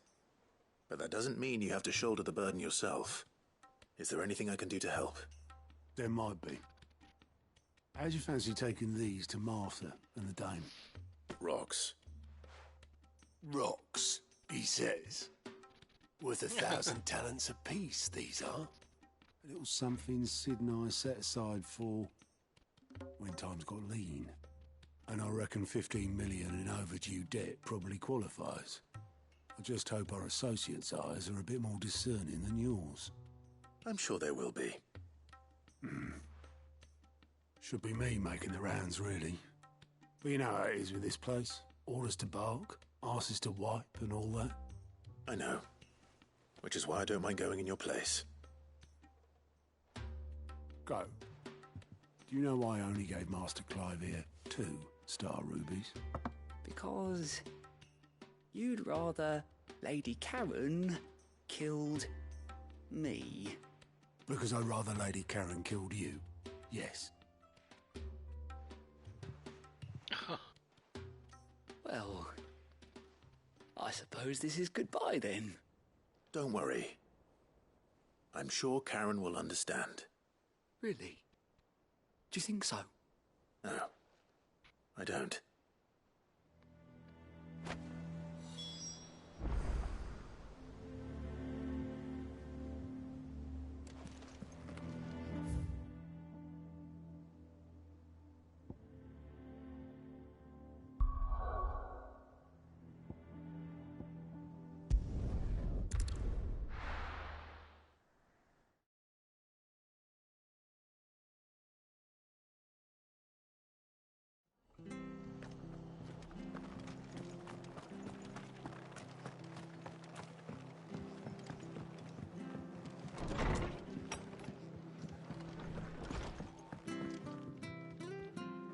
Clive, we weren't expecting you. I wasn't expecting to be here, but it seems we still owe you a considerable amount of coin for your help with our rebuilding efforts. And though I doubt it's what you were expecting, we were hoping you'd take this as payment.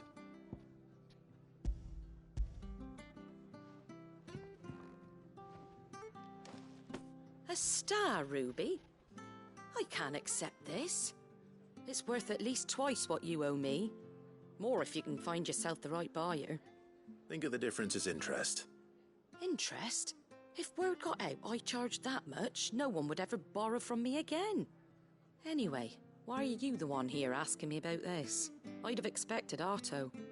Bit much sending the Lord Marquis out to settle your debts, isn't it? The old goat working himself to death again. Something like that. Most days I think he's the only reason the hideaway's still standing. Same as always, eh? Back when the place was nothing but a twinkle in the eye of a recently retired Lord Commander, Word is, he was the first one Sid reached out to. Probably knew that without his strong arm and level head, the idea would never get off the ground. Sid may have been the face of the hideaway, but Otto's always been the backbone. And when Sid passed away, we were all worried that would be the end of it. That Otto would just give up. His death was hard on everyone. But it must have hit Otto hardest of all. But he didn't give up, did he? Quite the opposite, in fact. If I recall, he was the one who nominated you as Sid's replacement, and rallied the rest around you. I reckon what he saw in Sid, he saw in you too. And don't we all? Doesn't hurt that you're half as stubborn and twice as handsome, neither. That, and you keep good company. I suppose I do.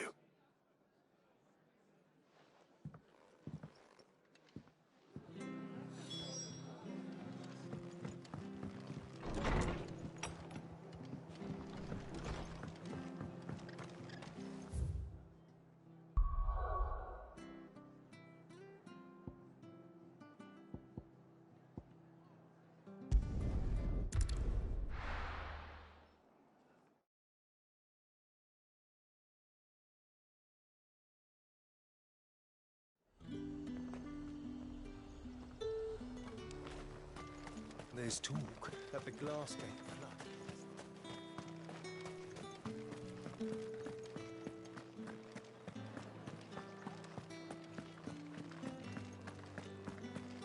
Did you hear? The gates to heaven. I want to see you. What am I going to do without Sweetwater and oil of talc? Still no... Milady, I come bearing gifts. Gifts? Whatever is the occasion.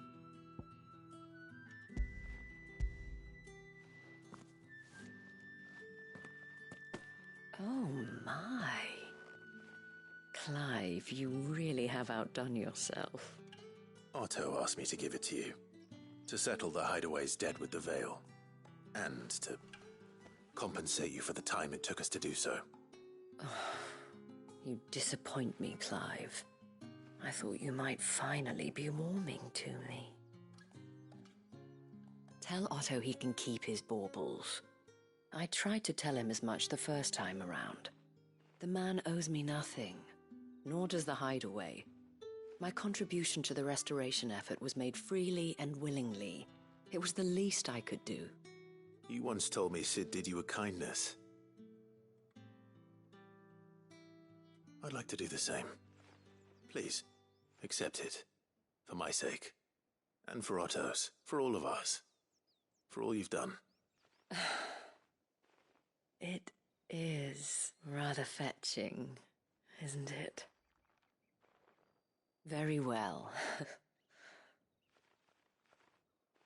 Otto is lucky to have you, Clive. I doubt anything could ever replace his son. But you and the others at the Hideaway are the closest thing he has to family. Otto had a son. Long ago, yes. Sid told me Otto lost him when he was just a boy, and blamed himself for not being able to stop it. I don't know how it happened, whether there was anything he could have done, but it was clear that it weighed heavily on him. I didn't know. How could you have? I doubt anyone did. Besides Sid, I've never met a man more keen to bear his sorrows in stoic silence. An ill habit, given that both have always been surrounded by friends desperate to help them. I'm beginning to see that.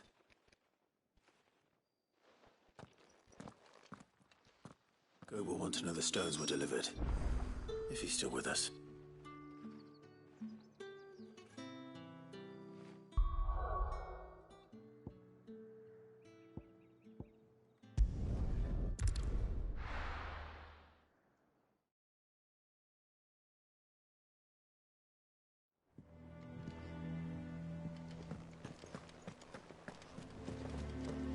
Is that the thing Tomes helped to build?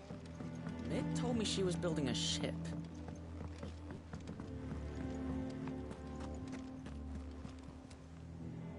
boat. Still alive, I see. So Lady Karen accepted the ruby. Ah, about that. I tried my best, but she was just too stubborn to take it.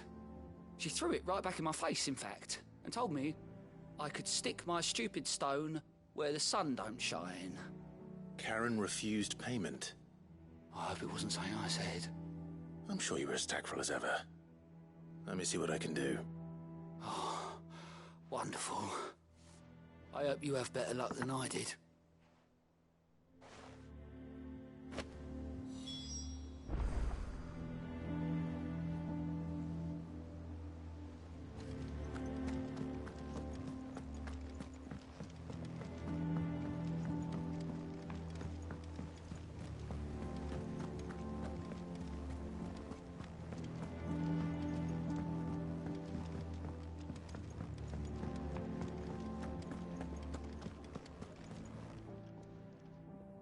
Lady Karen, Goad tells me you weren't happy with our offer.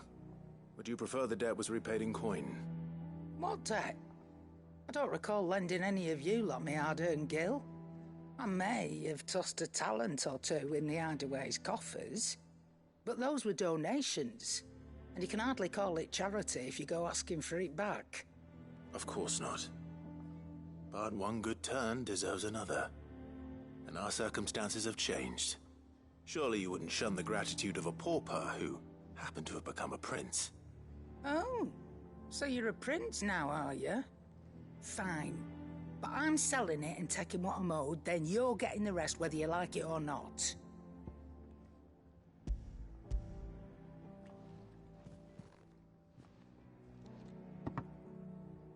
Where'd you even get this? A decent trader might nab 1,000 talents for a star ruby. A canny one, meanwhile, might claim it were nicked from the belt of Sid the Outlaw himself and ask twice as much. Might be I already have a buyer in mind. Might be you even know her. A fine continental maid whose beauty's only eclipsed by a guile in commerce. You wouldn't mind, would you? Not at all. Just be sure to tell her that it's always a pleasure doing business.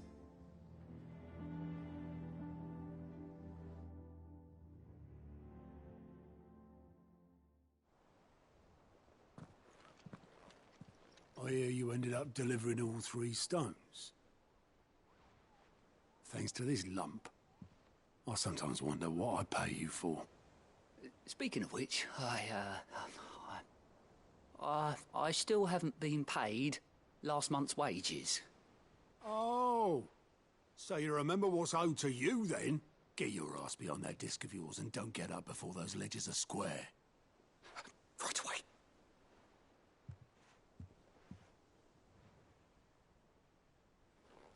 I've seen that before.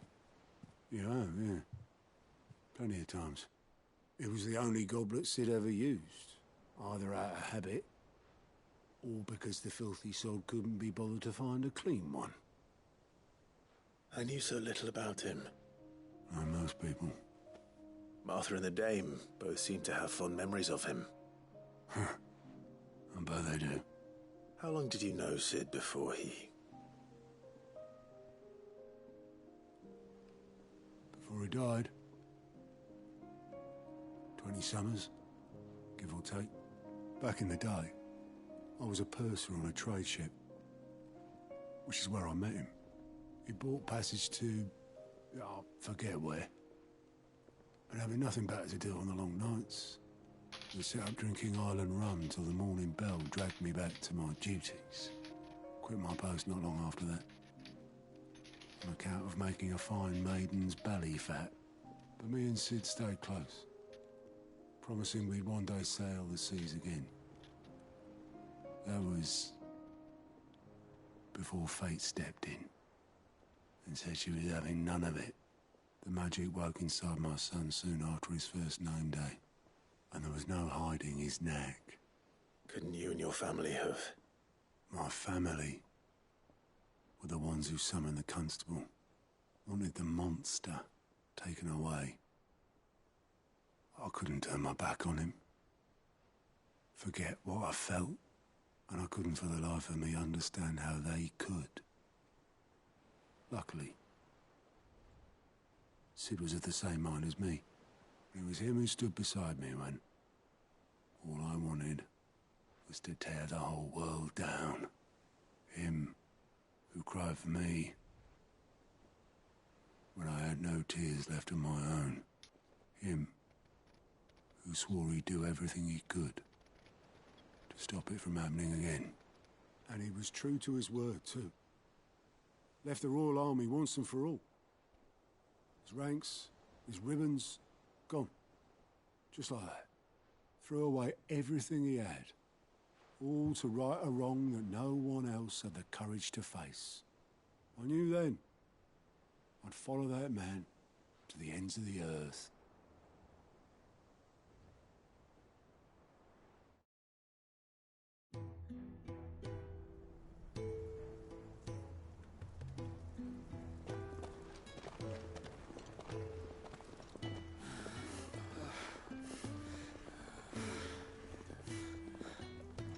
He was always too clever for his own good, was Sid. Saw the world for what it really was, while the rest of us were content to go along with the lie we were shown. And it can't have been easy, bearing that burden alone.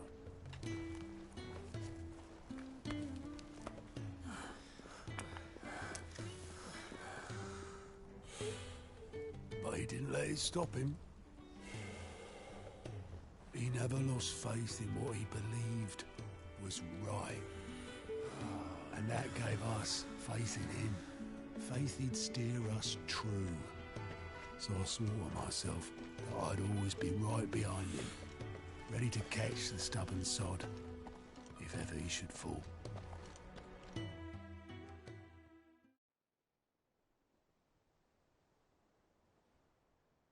But I couldn't even do that.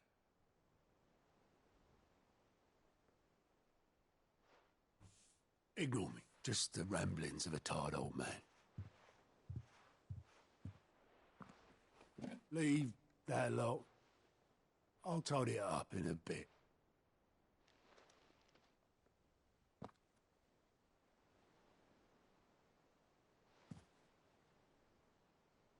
This is Sid's handwriting.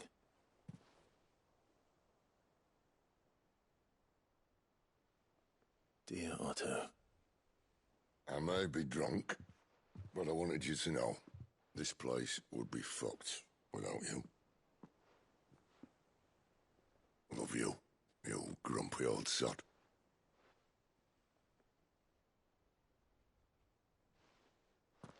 This note. Hmm? What about it? Sid was right. Without you, we'd all be lost.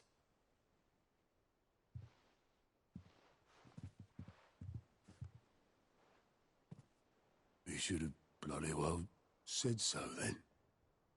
Just once. Before he went. But then, why would he? Him, or anyone? I'd only have told him to piss off.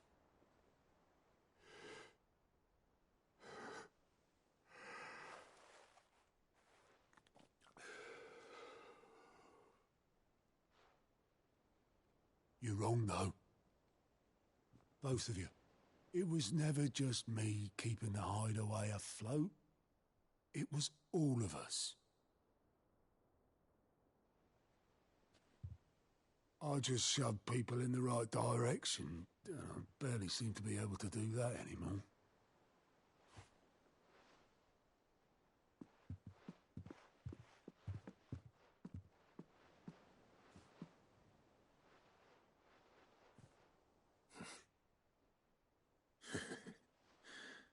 I'm going to hold you to that, Otto.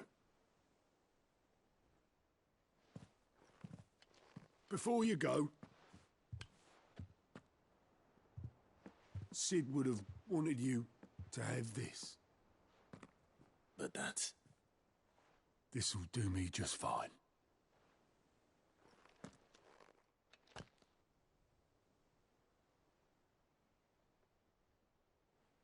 Thanks for the ray of sunshine. I'll see if I can't pay you back. Already have.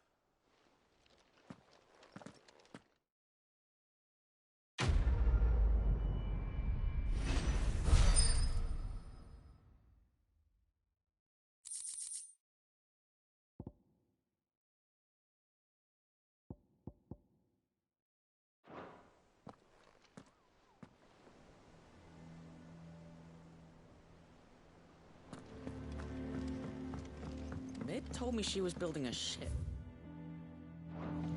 Really?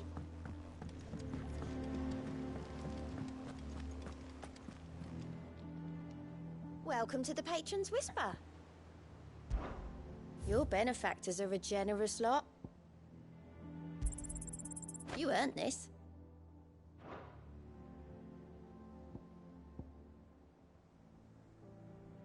Best of luck out there, Sid.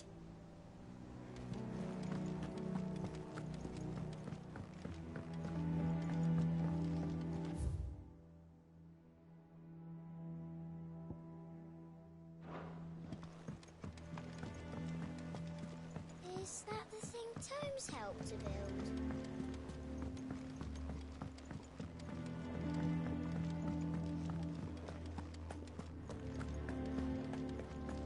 He cracked the crystal too.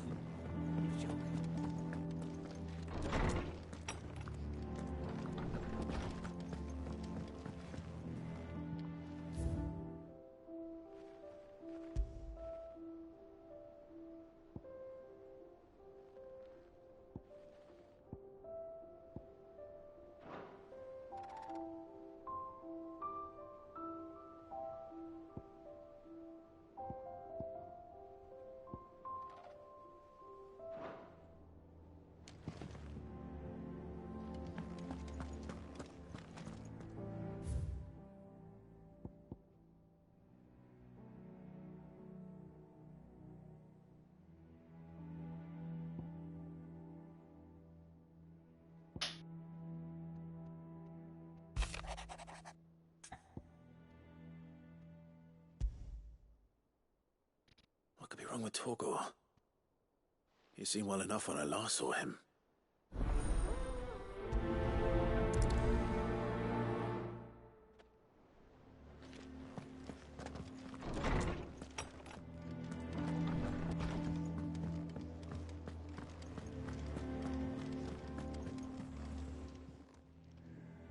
I got your note.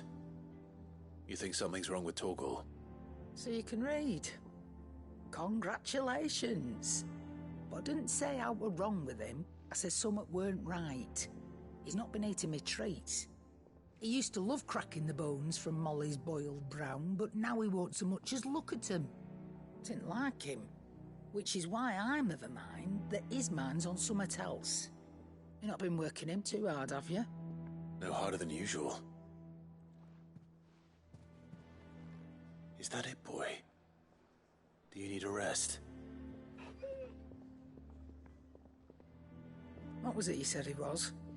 A frost wolf? That's what the lawsman seems to think.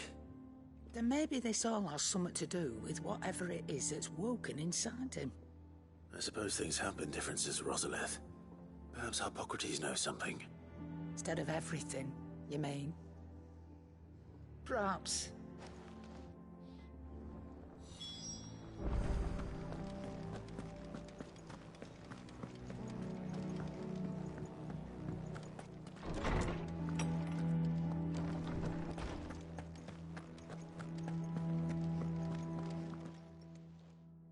Lawsman, I need to ask you about Torgor.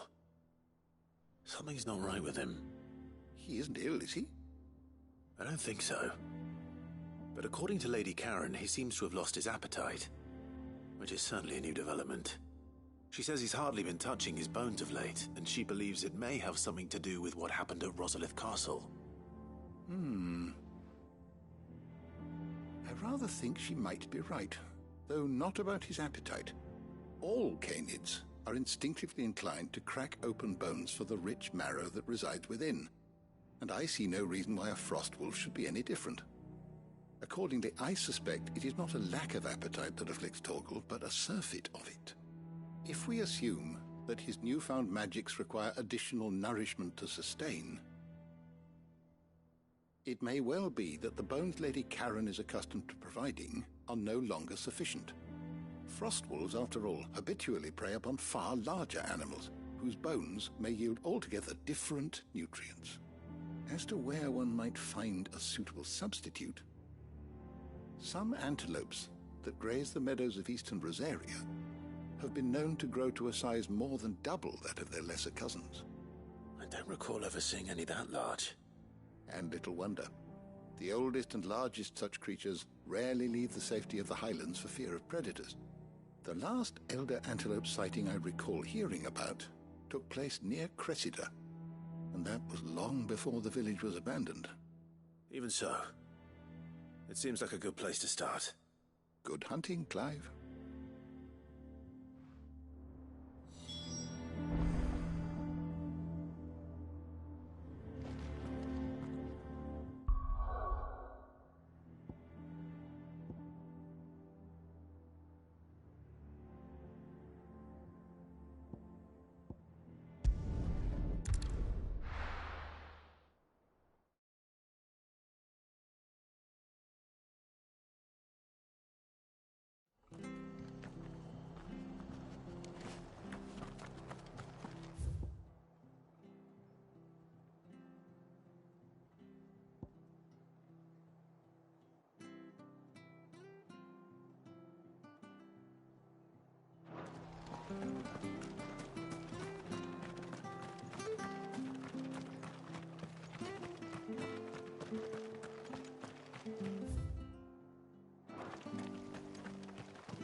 This won't be easy.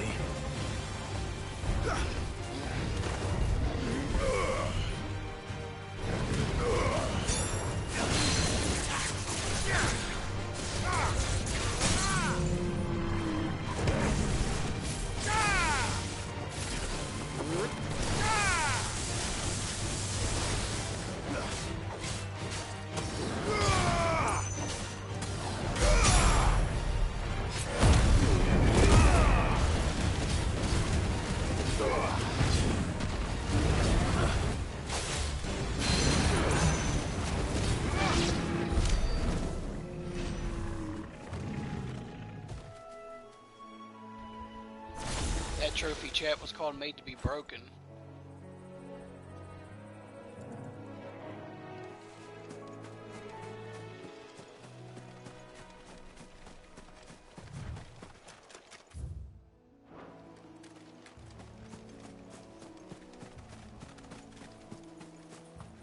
Well, it's certainly quiet. If I were a giant antelope, it would seem like just the place.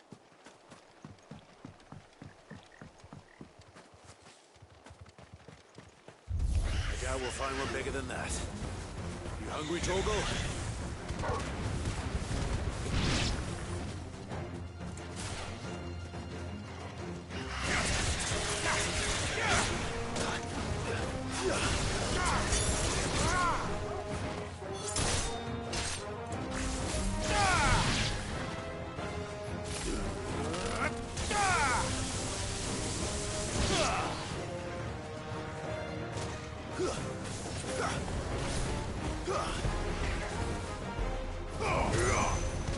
the well.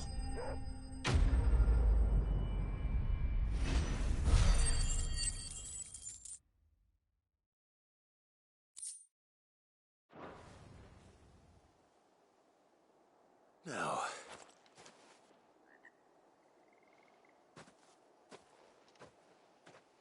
will it be enough, I wonder?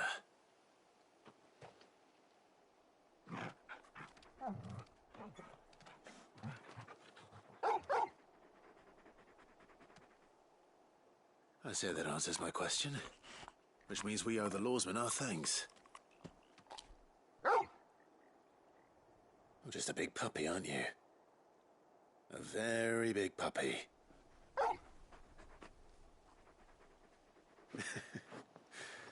You do know you can take that with you, Torgal. Lady Karen will be relieved to hear you've got your appetite back. Come on, boy.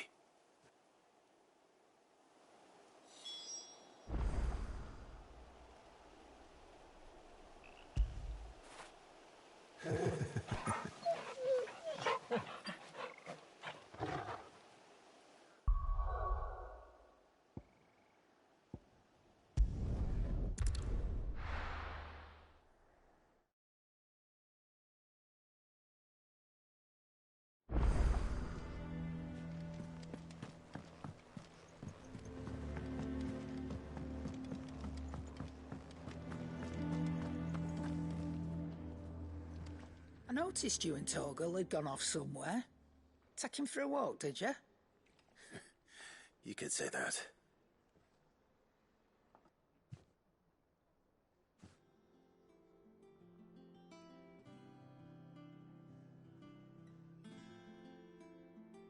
So, Molly's leftovers weren't good enough, eh? That'll teach me for treating you like you're still a pup. All right, no need to shout. Now we know what you're after, I can see about getting some in. Speaking of which, I brought one for later. Can I leave it with you?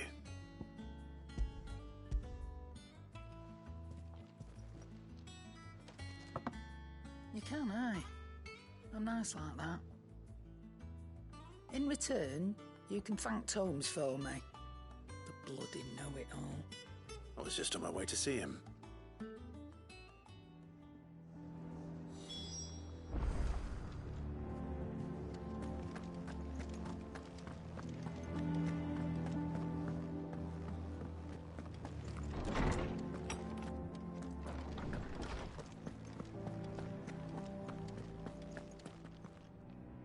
Ah, Clive.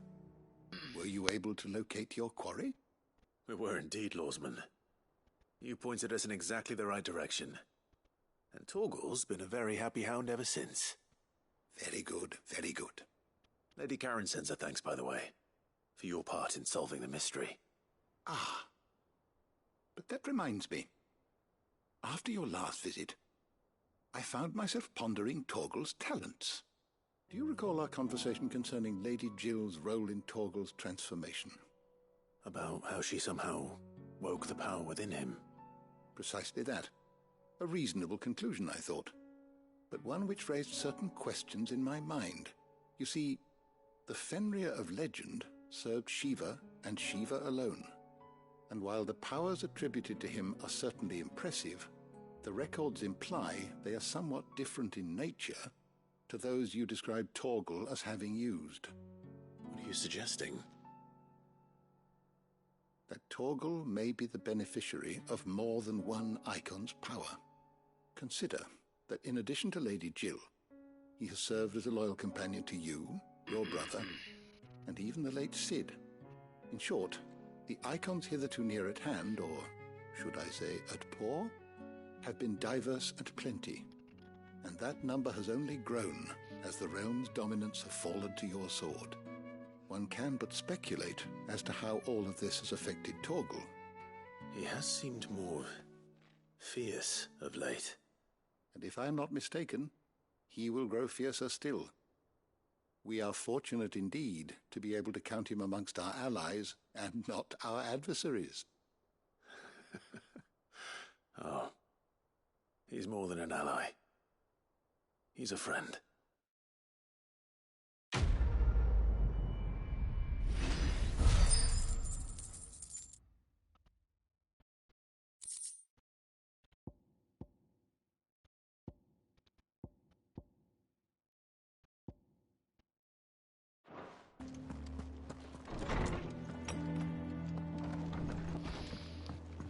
side mission. See just what in the hell it is.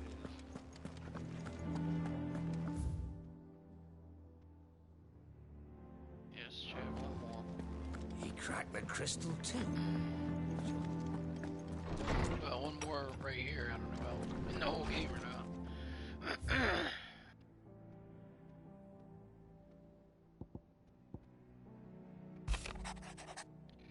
The pen is mightier. I think this is open up 10. Read 10 things or something. I think that's what this is.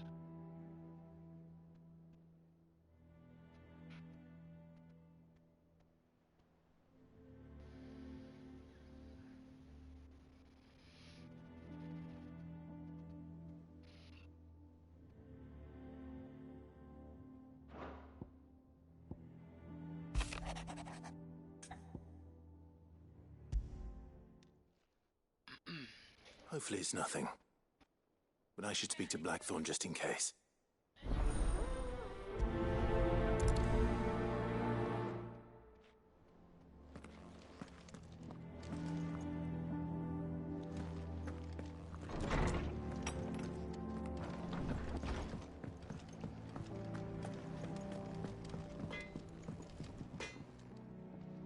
Blackthorn, do you have a moment? Not really, no. This won't take long. I just wanted to ask how you're getting on. August was worried about you, that you might still be doubting your craft, even after learning the trick of that cuirass.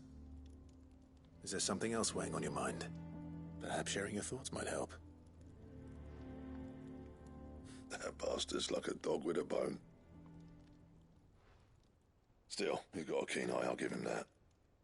He's just, well, Karen showed me something. Something I've never seen before. And that was? A sword. An odd-looking thing with a single-edged blade. The metal itself wasn't anything to write home about, but fuck me, the edge on it. You could slice a man clean in two with a weapon like that, and he'd be halfway home before he even realised he'd been cut. So that's what's troubling you? No. Not troubling me exactly. More distracting. Can't stop thinking, how do you get an edge that sharp? It's driving me mad. And if you knew how to do it, we could arm the curse breakers with even better blades. That's about the size of it, yeah. I'll see what I can find out. Sharper swords are always welcome. And we can't have our master blacksmith being distracted. You're a soft touch, you know that. But I can't say I'm not grateful for it. Good luck, eh? Thank you. Let's see what Karen knows about this sword.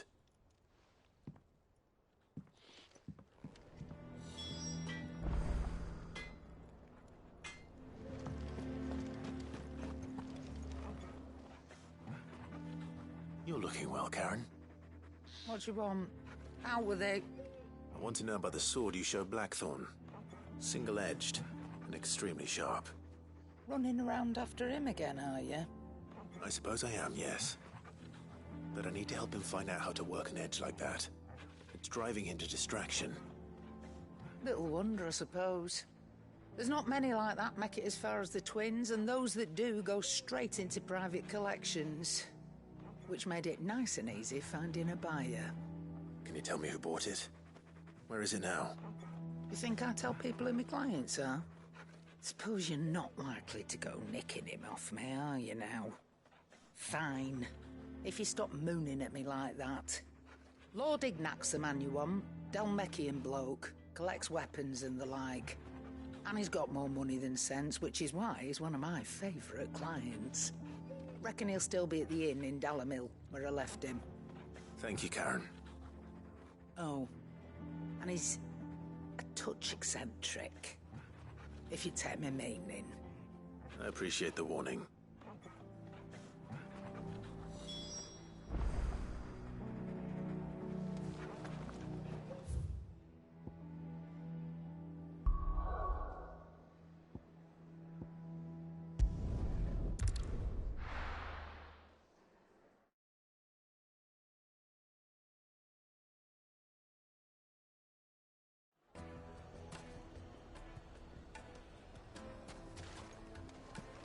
People take notice of wealthy men. Shouldn't be too hard to track down Karen's collector. Drake's fang is gone. The whole... The crystal gone. What are we gonna do? Calm yourself. We don't know for sure. It could have just been a tremor. You. Listen. I've got this theory. The Fallen. I don't think they all fell. Some of them are still living among us. You could be one of them.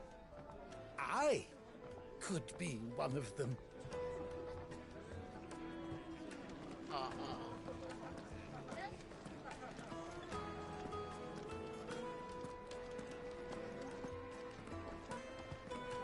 Back again, are you? Any more trouble and you'll be barred for life, however deep your friends' pockets might be. Welcome. If you're hoping for a bed, I'm afraid you'll have to look elsewhere. One of our wealthier patrons has purchased the use of every room, hoping to keep out the riffraff, as he puts it.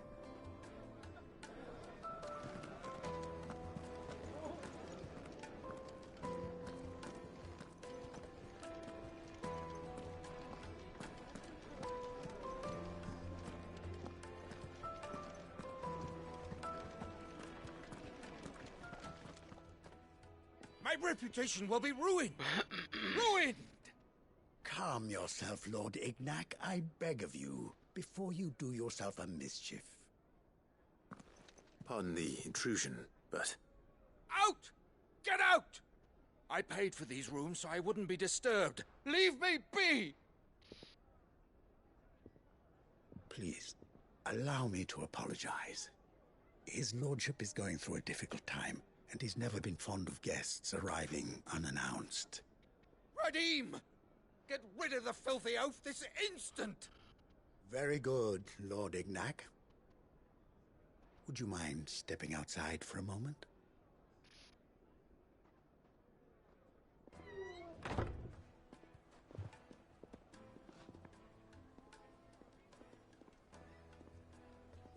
I'm sorry if I've caused you any trouble. That? Oh, no. That's just how his lordship is. Though the morning's events have left him somewhat fractious. He has been dispossessed of his luggage, you see. The thieves also made away with a considerable amount of coin.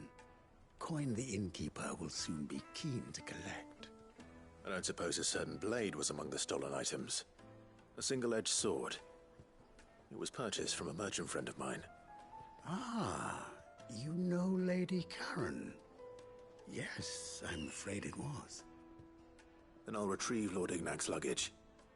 But I have one condition. You have but to state it. You are welcome to anything that is within my power to grant. I want an audience with Lord Ignac. A few minutes should be enough. Then I'll be on my way. A condition I would be a fool to refuse. Of course, you shall have your audience. I don't suppose you saw where the thieves went? I did not, no. Though some discreet inquiries made on his lordship's behalf mean that I know where you might find them. The bandit's bed. Every ill-gotten coin in Dalamon is said to pass through that disreputable corner of the Valcroy. And that's where I'm heading. I shall speak to Lord Ignac in your absence, and arrange for an audience upon your triumphant return. That will be very kind of you. Farewell, and best of luck.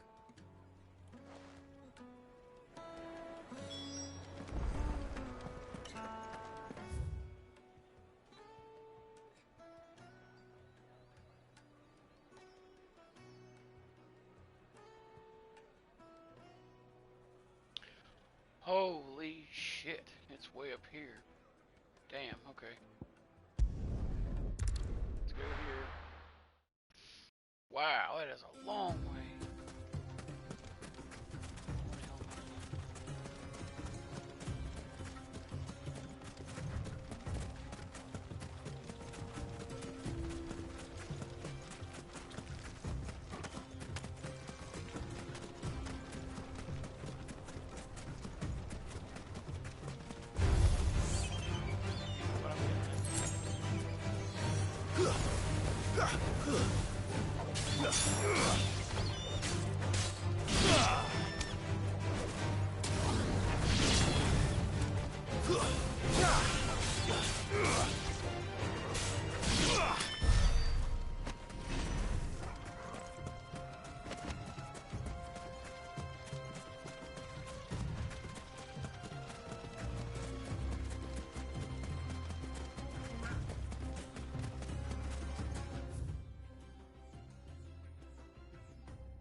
We've got company!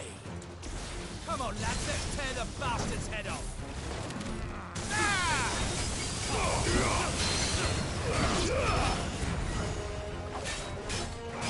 Slow.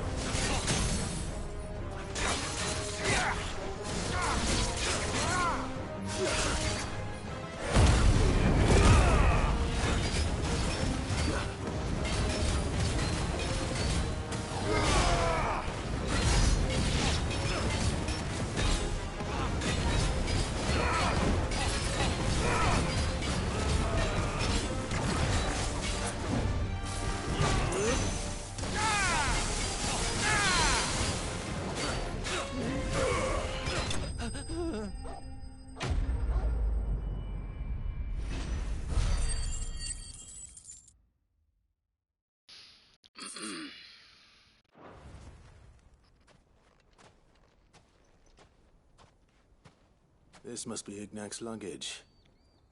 Nothing seems to be damaged. All right. Let's get it back to Dalamil.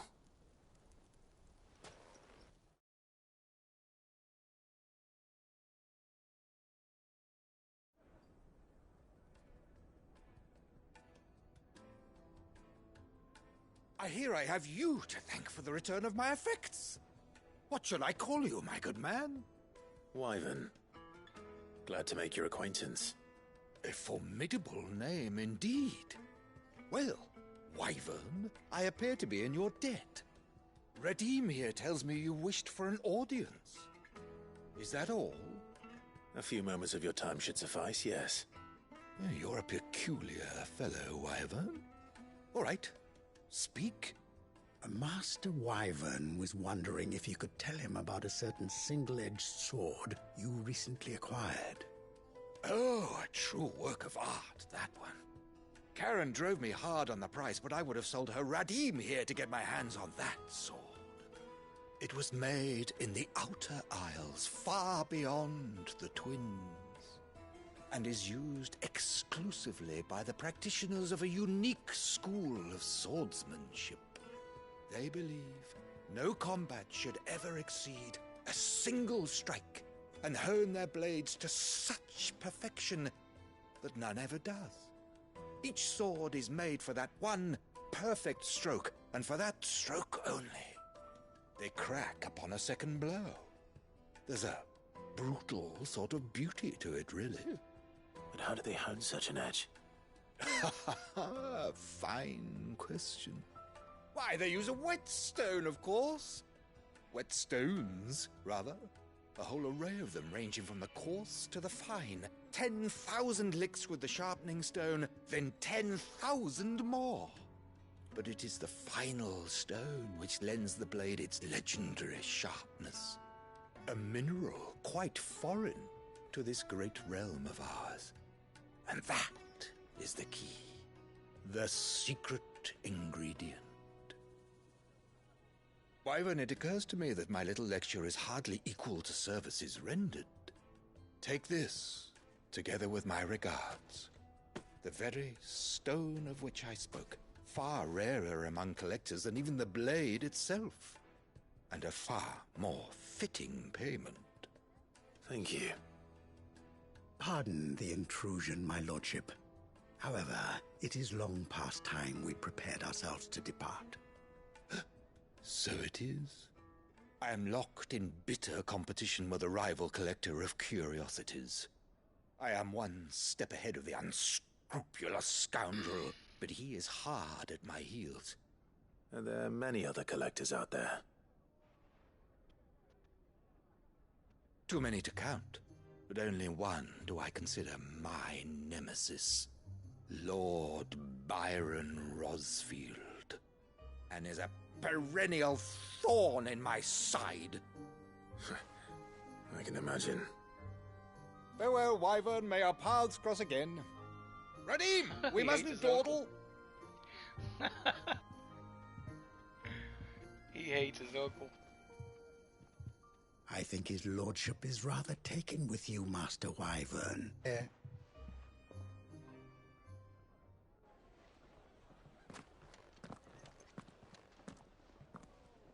Trust Uncle Byron to find such an interesting rival. Right. Now, let's see what Blackthorn makes of this whetstone, shall we?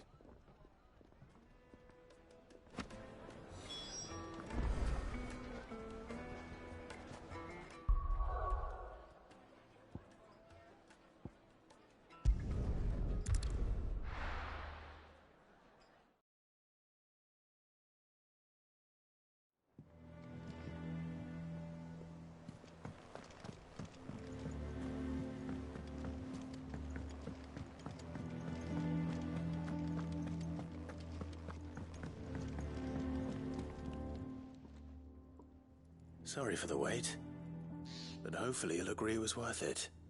You learned something about that sword, then? I did better than that.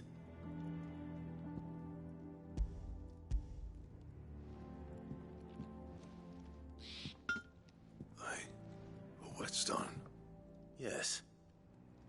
But not one you'll find anywhere in Valisthea.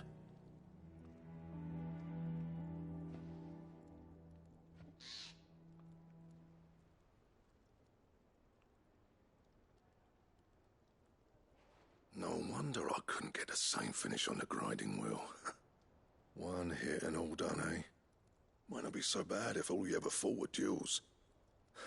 Good luck on the battlefield. Your second opponent would be your last, no matter how good you were. Even so, is there some way it could be used to give the Cursebreakers an edge? I think so, yeah. With this whetstone and the right kind of steel, I could probably even make a twin of the blade that rattled me. But there'd be no replacing this little rock once I worn it down to a sliver. I reckon we get a dozen swords from it, if that. Swords that the Cursebreakers wouldn't know how to wield properly, and that would see them through a single fire piece. Nah, no point trying to copy that thing. Be about as much use as a wax anvil. But finishing our blades with a whetstone this fine, now that's something to consider.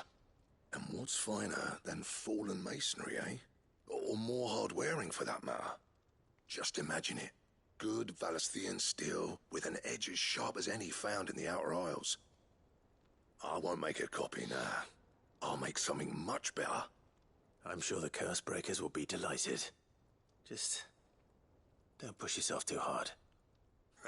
Don't you worry about me, Sunshine. I've been working day and night since I was half your age, and I'll still be here when you're long gone. Hey, thanks, Clive. I mean it. I owe you one. August too. It's good to know someone's looking out for me. He'll be happy to hear you said that. And I'll see that my debt to you's paid. First new blade I make's got your name on it. You come and find me when you've got the materials. All right. I will.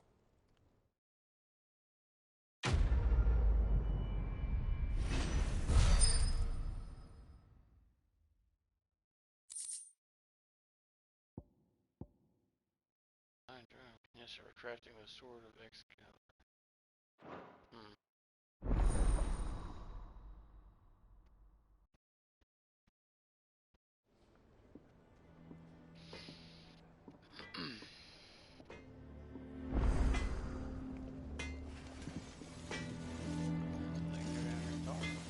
Back, are ya?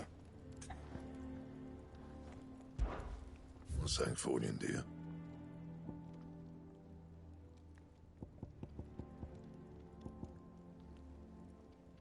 Holy shite.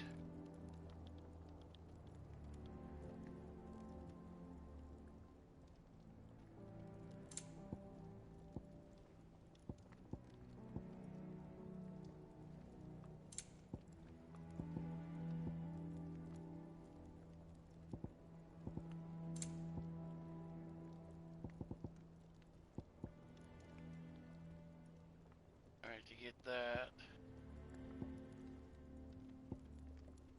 But damn, I need to get that diamond sword as well.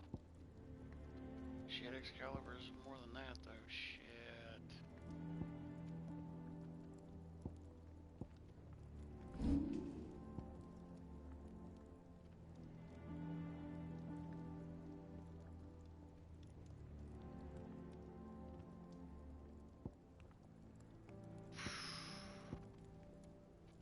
Answer one.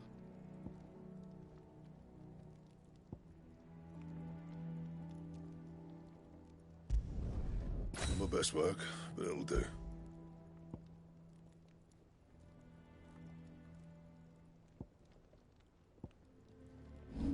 Oh no.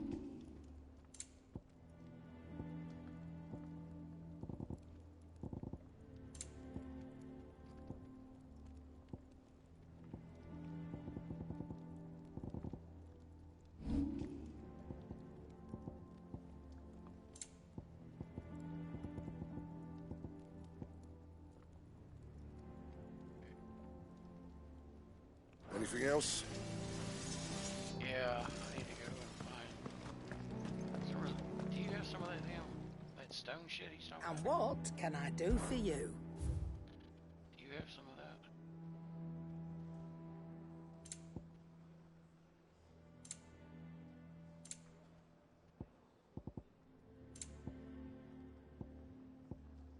Yeah, right here. It'd better all be here. You'll not find a better price than that. It'd better all be here. You'll not find a better price than that. It'd better all be here. How many do I need? I need. You'll not find a better price than that. It'd better all be here.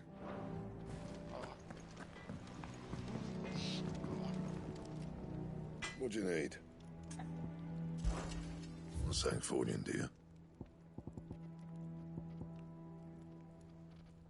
Damn.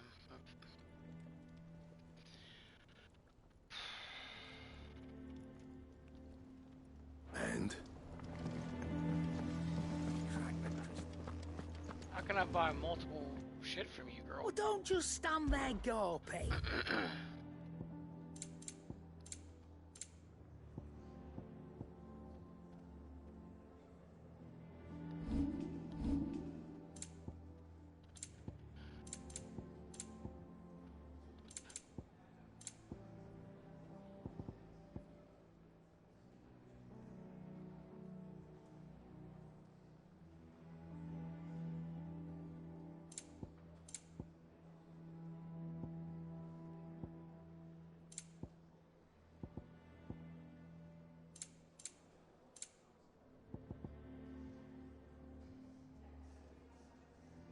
How can I buy multiple variations of this?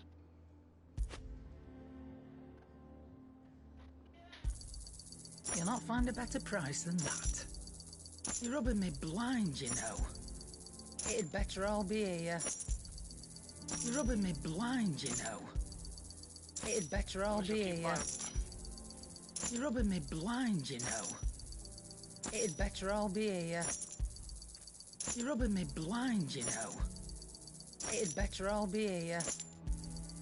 You'll not find a better price than that. You're rubbing me blind, you know. It'd better all be here. You're rubbing me blind, you know. It'd better all be here. You're rubbing me blind, you know. You'll not find a better price than that. You're rubbing me blind, you know. You'll not find a better price than that. You're rubbing me blind, you know. You'll not find a better price than that. You're rubbing me blind, you know.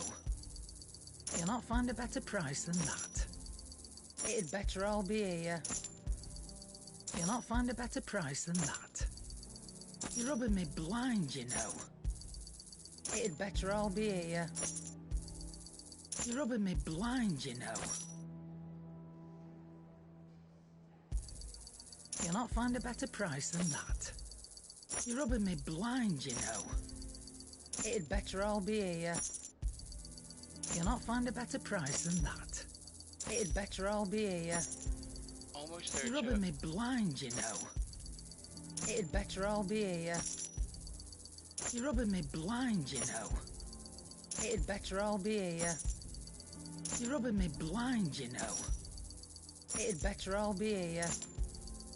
You're rubbing me blind, you know. Alright. Clive. So, what'll it be?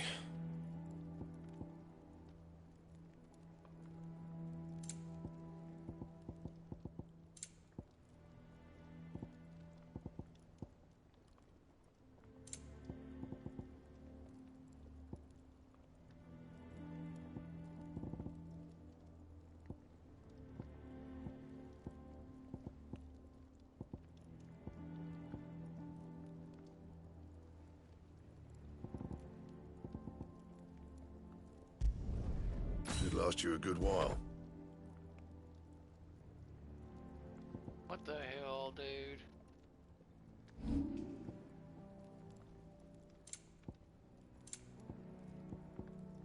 That it?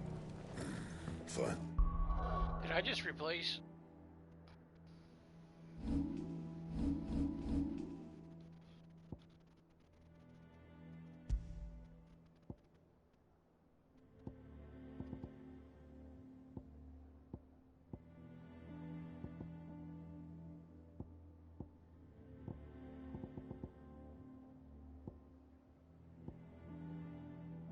Okay.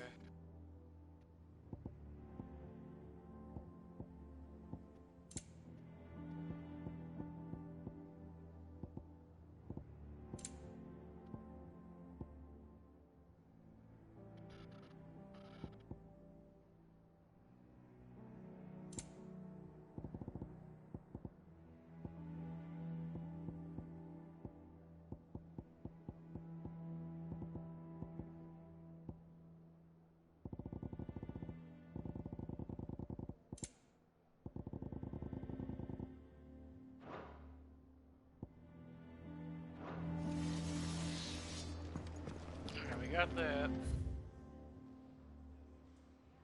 So now, Chad, it says we have to go here with him.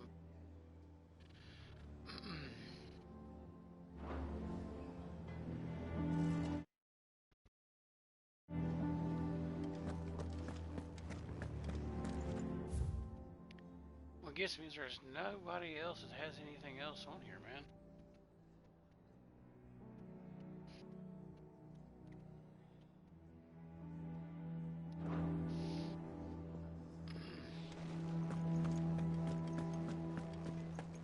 Crack the crystal too. See, I got my trophy for coming up here and checking all these. Did I ever get anything out here? I know I did. Yeah, that was that box was right there. And there was nothing over here.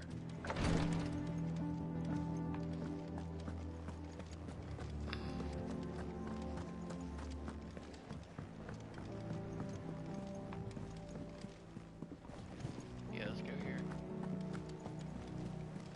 Hugo Kupka's dead, isn't he? We don't have to live in fear of him anymore. Is that the thing Tomes helped to build? Mid told me she was building a ship. Really? That's a ship. You have nothing else, right?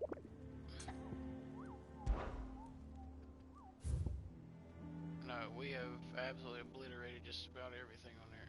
Everything on there, yeah. Okay. You have nothing else, How right? you doing? Here you go. Seen enough? Well.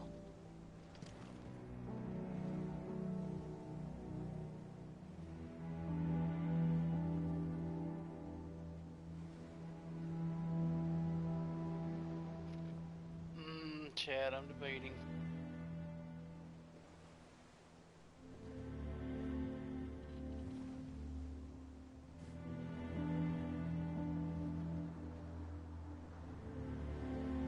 I think I might call it right there.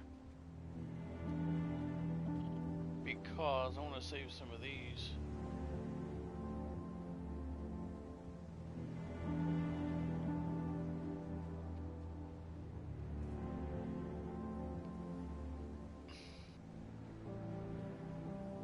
It's room for over 3 hours now.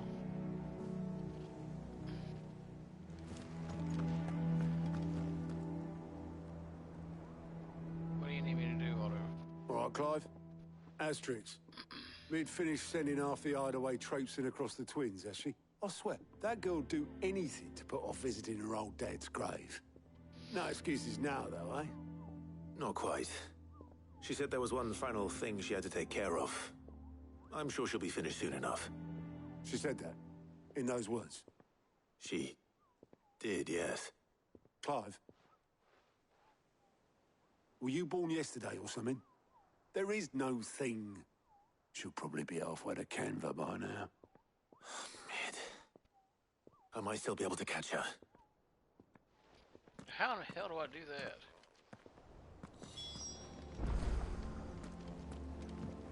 Make for...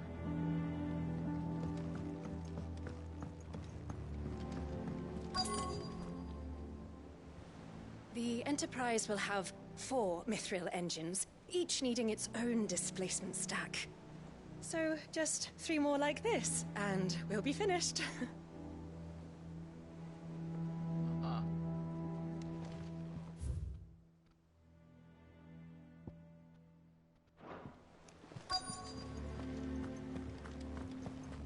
Hugo Kupka's dead, isn't he?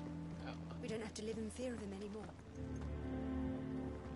Obolus, have you seen Mid? Yep. In a boat, going that way. Then I'm too late. You in a hurry and all, are you? Oh, I offered to take her across, but she wouldn't wait. Just paid for a dinghy and rowed off. Oars going like the clappers. Got some life in her, ain't she? But anyway, I was on my way up to see you, as it happens. Got a letter for you. Urgent, by the sound of it. One of your uncle's men said I was to hand it to you in person, post-bleeding haste. And you're here now. Thank you, Obolus. Don't mention it. What tidings, Uncle?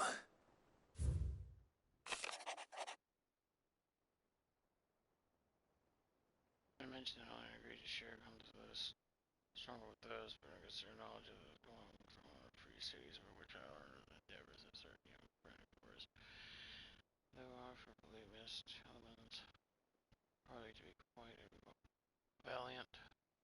Everyone I doubt the community of the will take kindly to the operator of their dark yards, no matter how the Santa river. Already reached my friend, was long before the creatures are rapping at our door, which is why I pin you this note. I would like to borrow your man Gary for a moment or two that he might keep a watch on those who might need our love fellowship. Warn us of panic attack. I trust that you Trouble in Canva.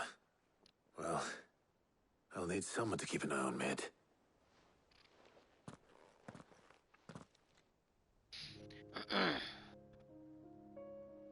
So what? Mid got us to do all the dirty work and then just sailed off into the sunset? It, seems that way. Well, nothing we can do about it now. But next time you plan on visiting Sid, you might want to tie her to something before you suggest it. Ah, don't be so hard on her. Gotta admit, the dirty work was kind of fun. Everyone pitching in, all that bollocks. Just like when we built this place. You're right. Anyway, we all set to head to the old hideaway. I could do with getting to Canva pretty sharpish.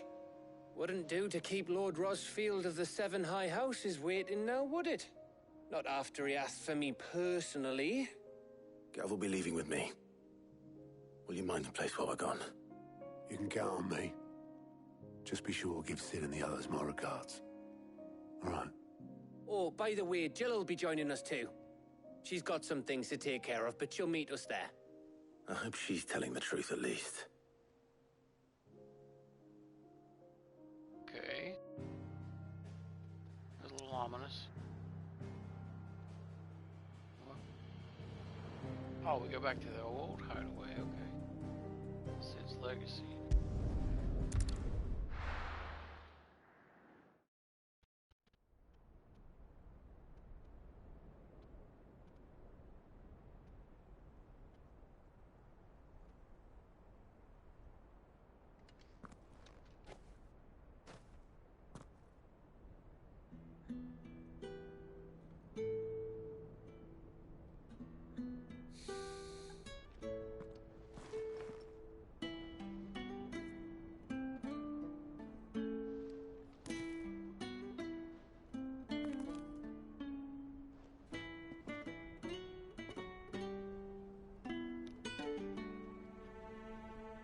Well, Sid, I remember what you told me. That if no one is listening to what you have to say, you may as well not say it.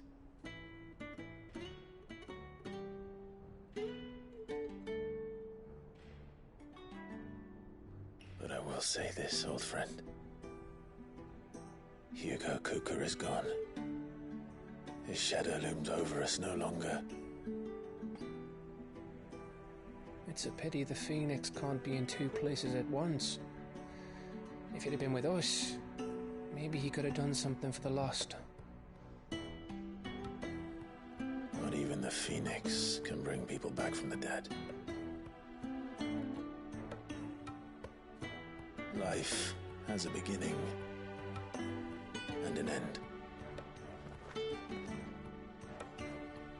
So we must live while we have the chance.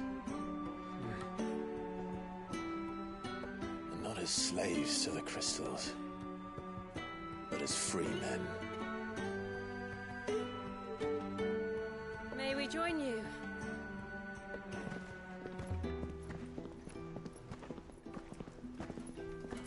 Damn.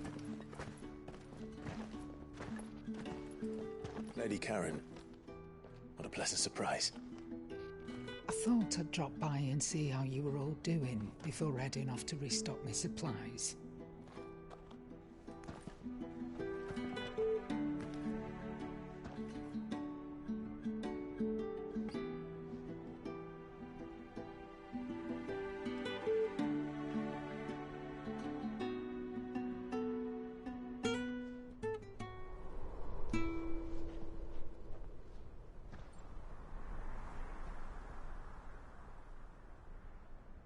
It wasn't the most scenic view back then, but it were never as bad as this.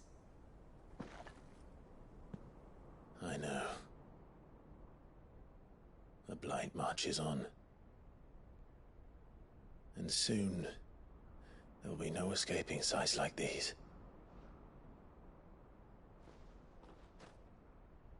So our mission remains unchanged. We cannot stop until every Mother Crystal is gone, and their thirst for ether with them. The only one that remains in Storm is Drake's Tail in the Crystalline Dominion. Our next target. We're going to Twinside.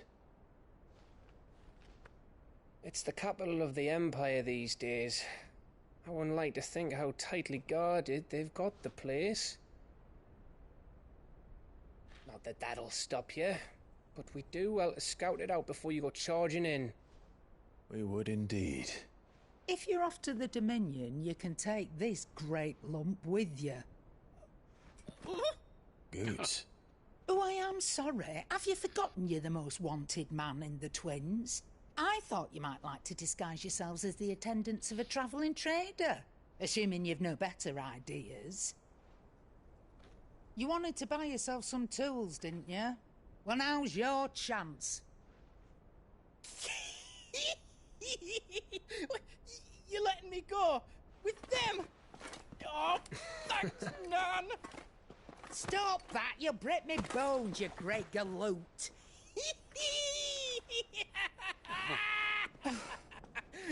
There's a caravan that runs back and forth between the Dominion and the Bocklad markets. It's managed by the Merchants Guild. Just show them Goots' traders pass and you'll be on your way. It'll be a damn sight less risky than footing it the length of the Crystal Road. That's for sure. Thank you, Karen. And glad to have you with us, Goots. Okay then. I'll get me things and I'll meet yous there. See yous down in Bocklad. Get off! Me poor fingers! Jill, you're with me. Understood. And Gav? Already on my way, Captain. Be careful. Aren't I always? Oh, Gav. That don't sound good, buddy, the way he was walking off, the way that looked. Do you see that, Sid?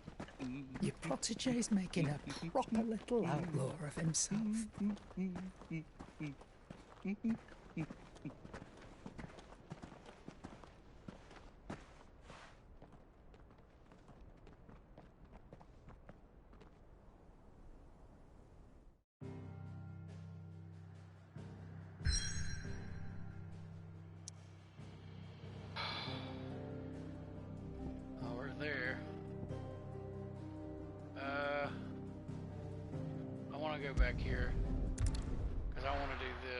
I don't want to, I want to stop right here, chat. I'm going to stop here. Yeah. Oh, shit, looky here. See the round windmill. Let's have a talk with her. Is that the thing Tomes helped to build? Mid told me she was building a ship. Here for another of my lectures? Maybe. How may I help you today? Here's the latest information I have.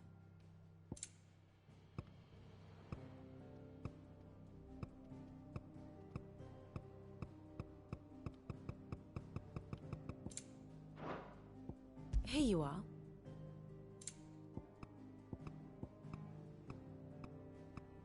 Yes, perhaps a little revision might not go amiss. Very good.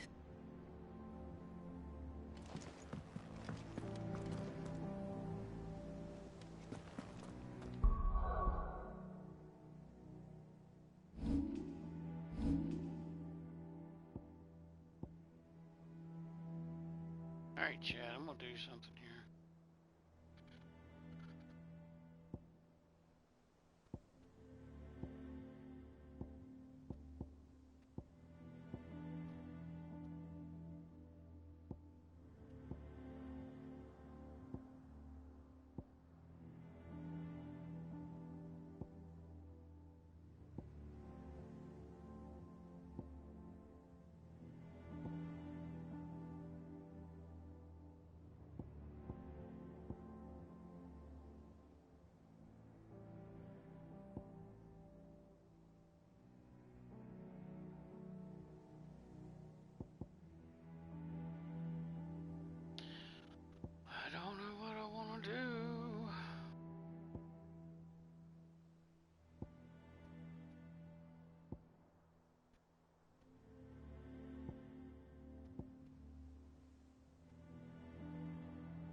I'm using the hell out of these.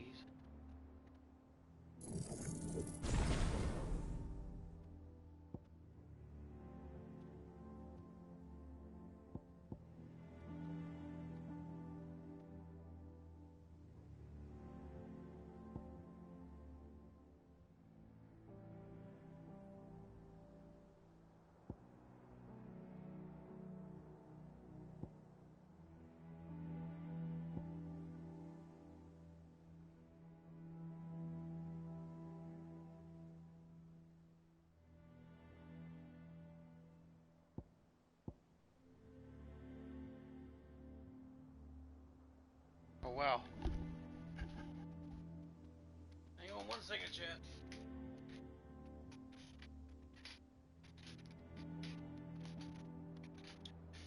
Hello? This is Josh. Oh, hey, hello.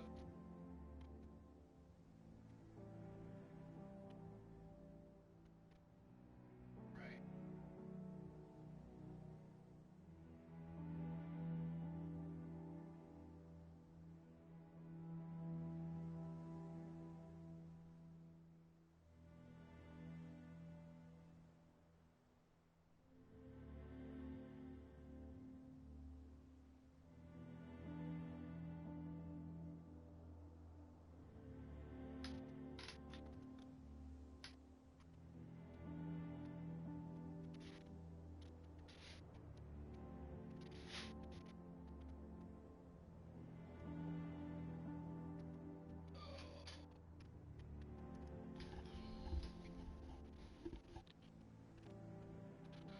Okay, sorry about the chat. I had to take a phone call.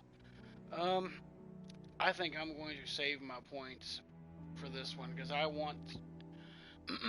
I'm supposed to do that, but I don't know how the hell to do all that.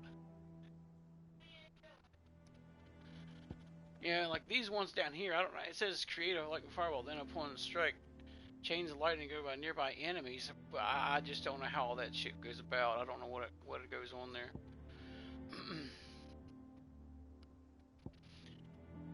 So.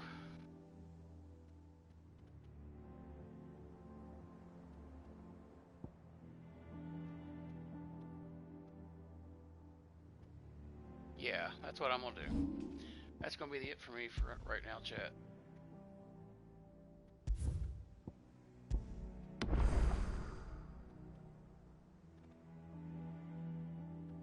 Alright. Chat, I'm gonna call it there for a little while, and then I'll be back on some other time.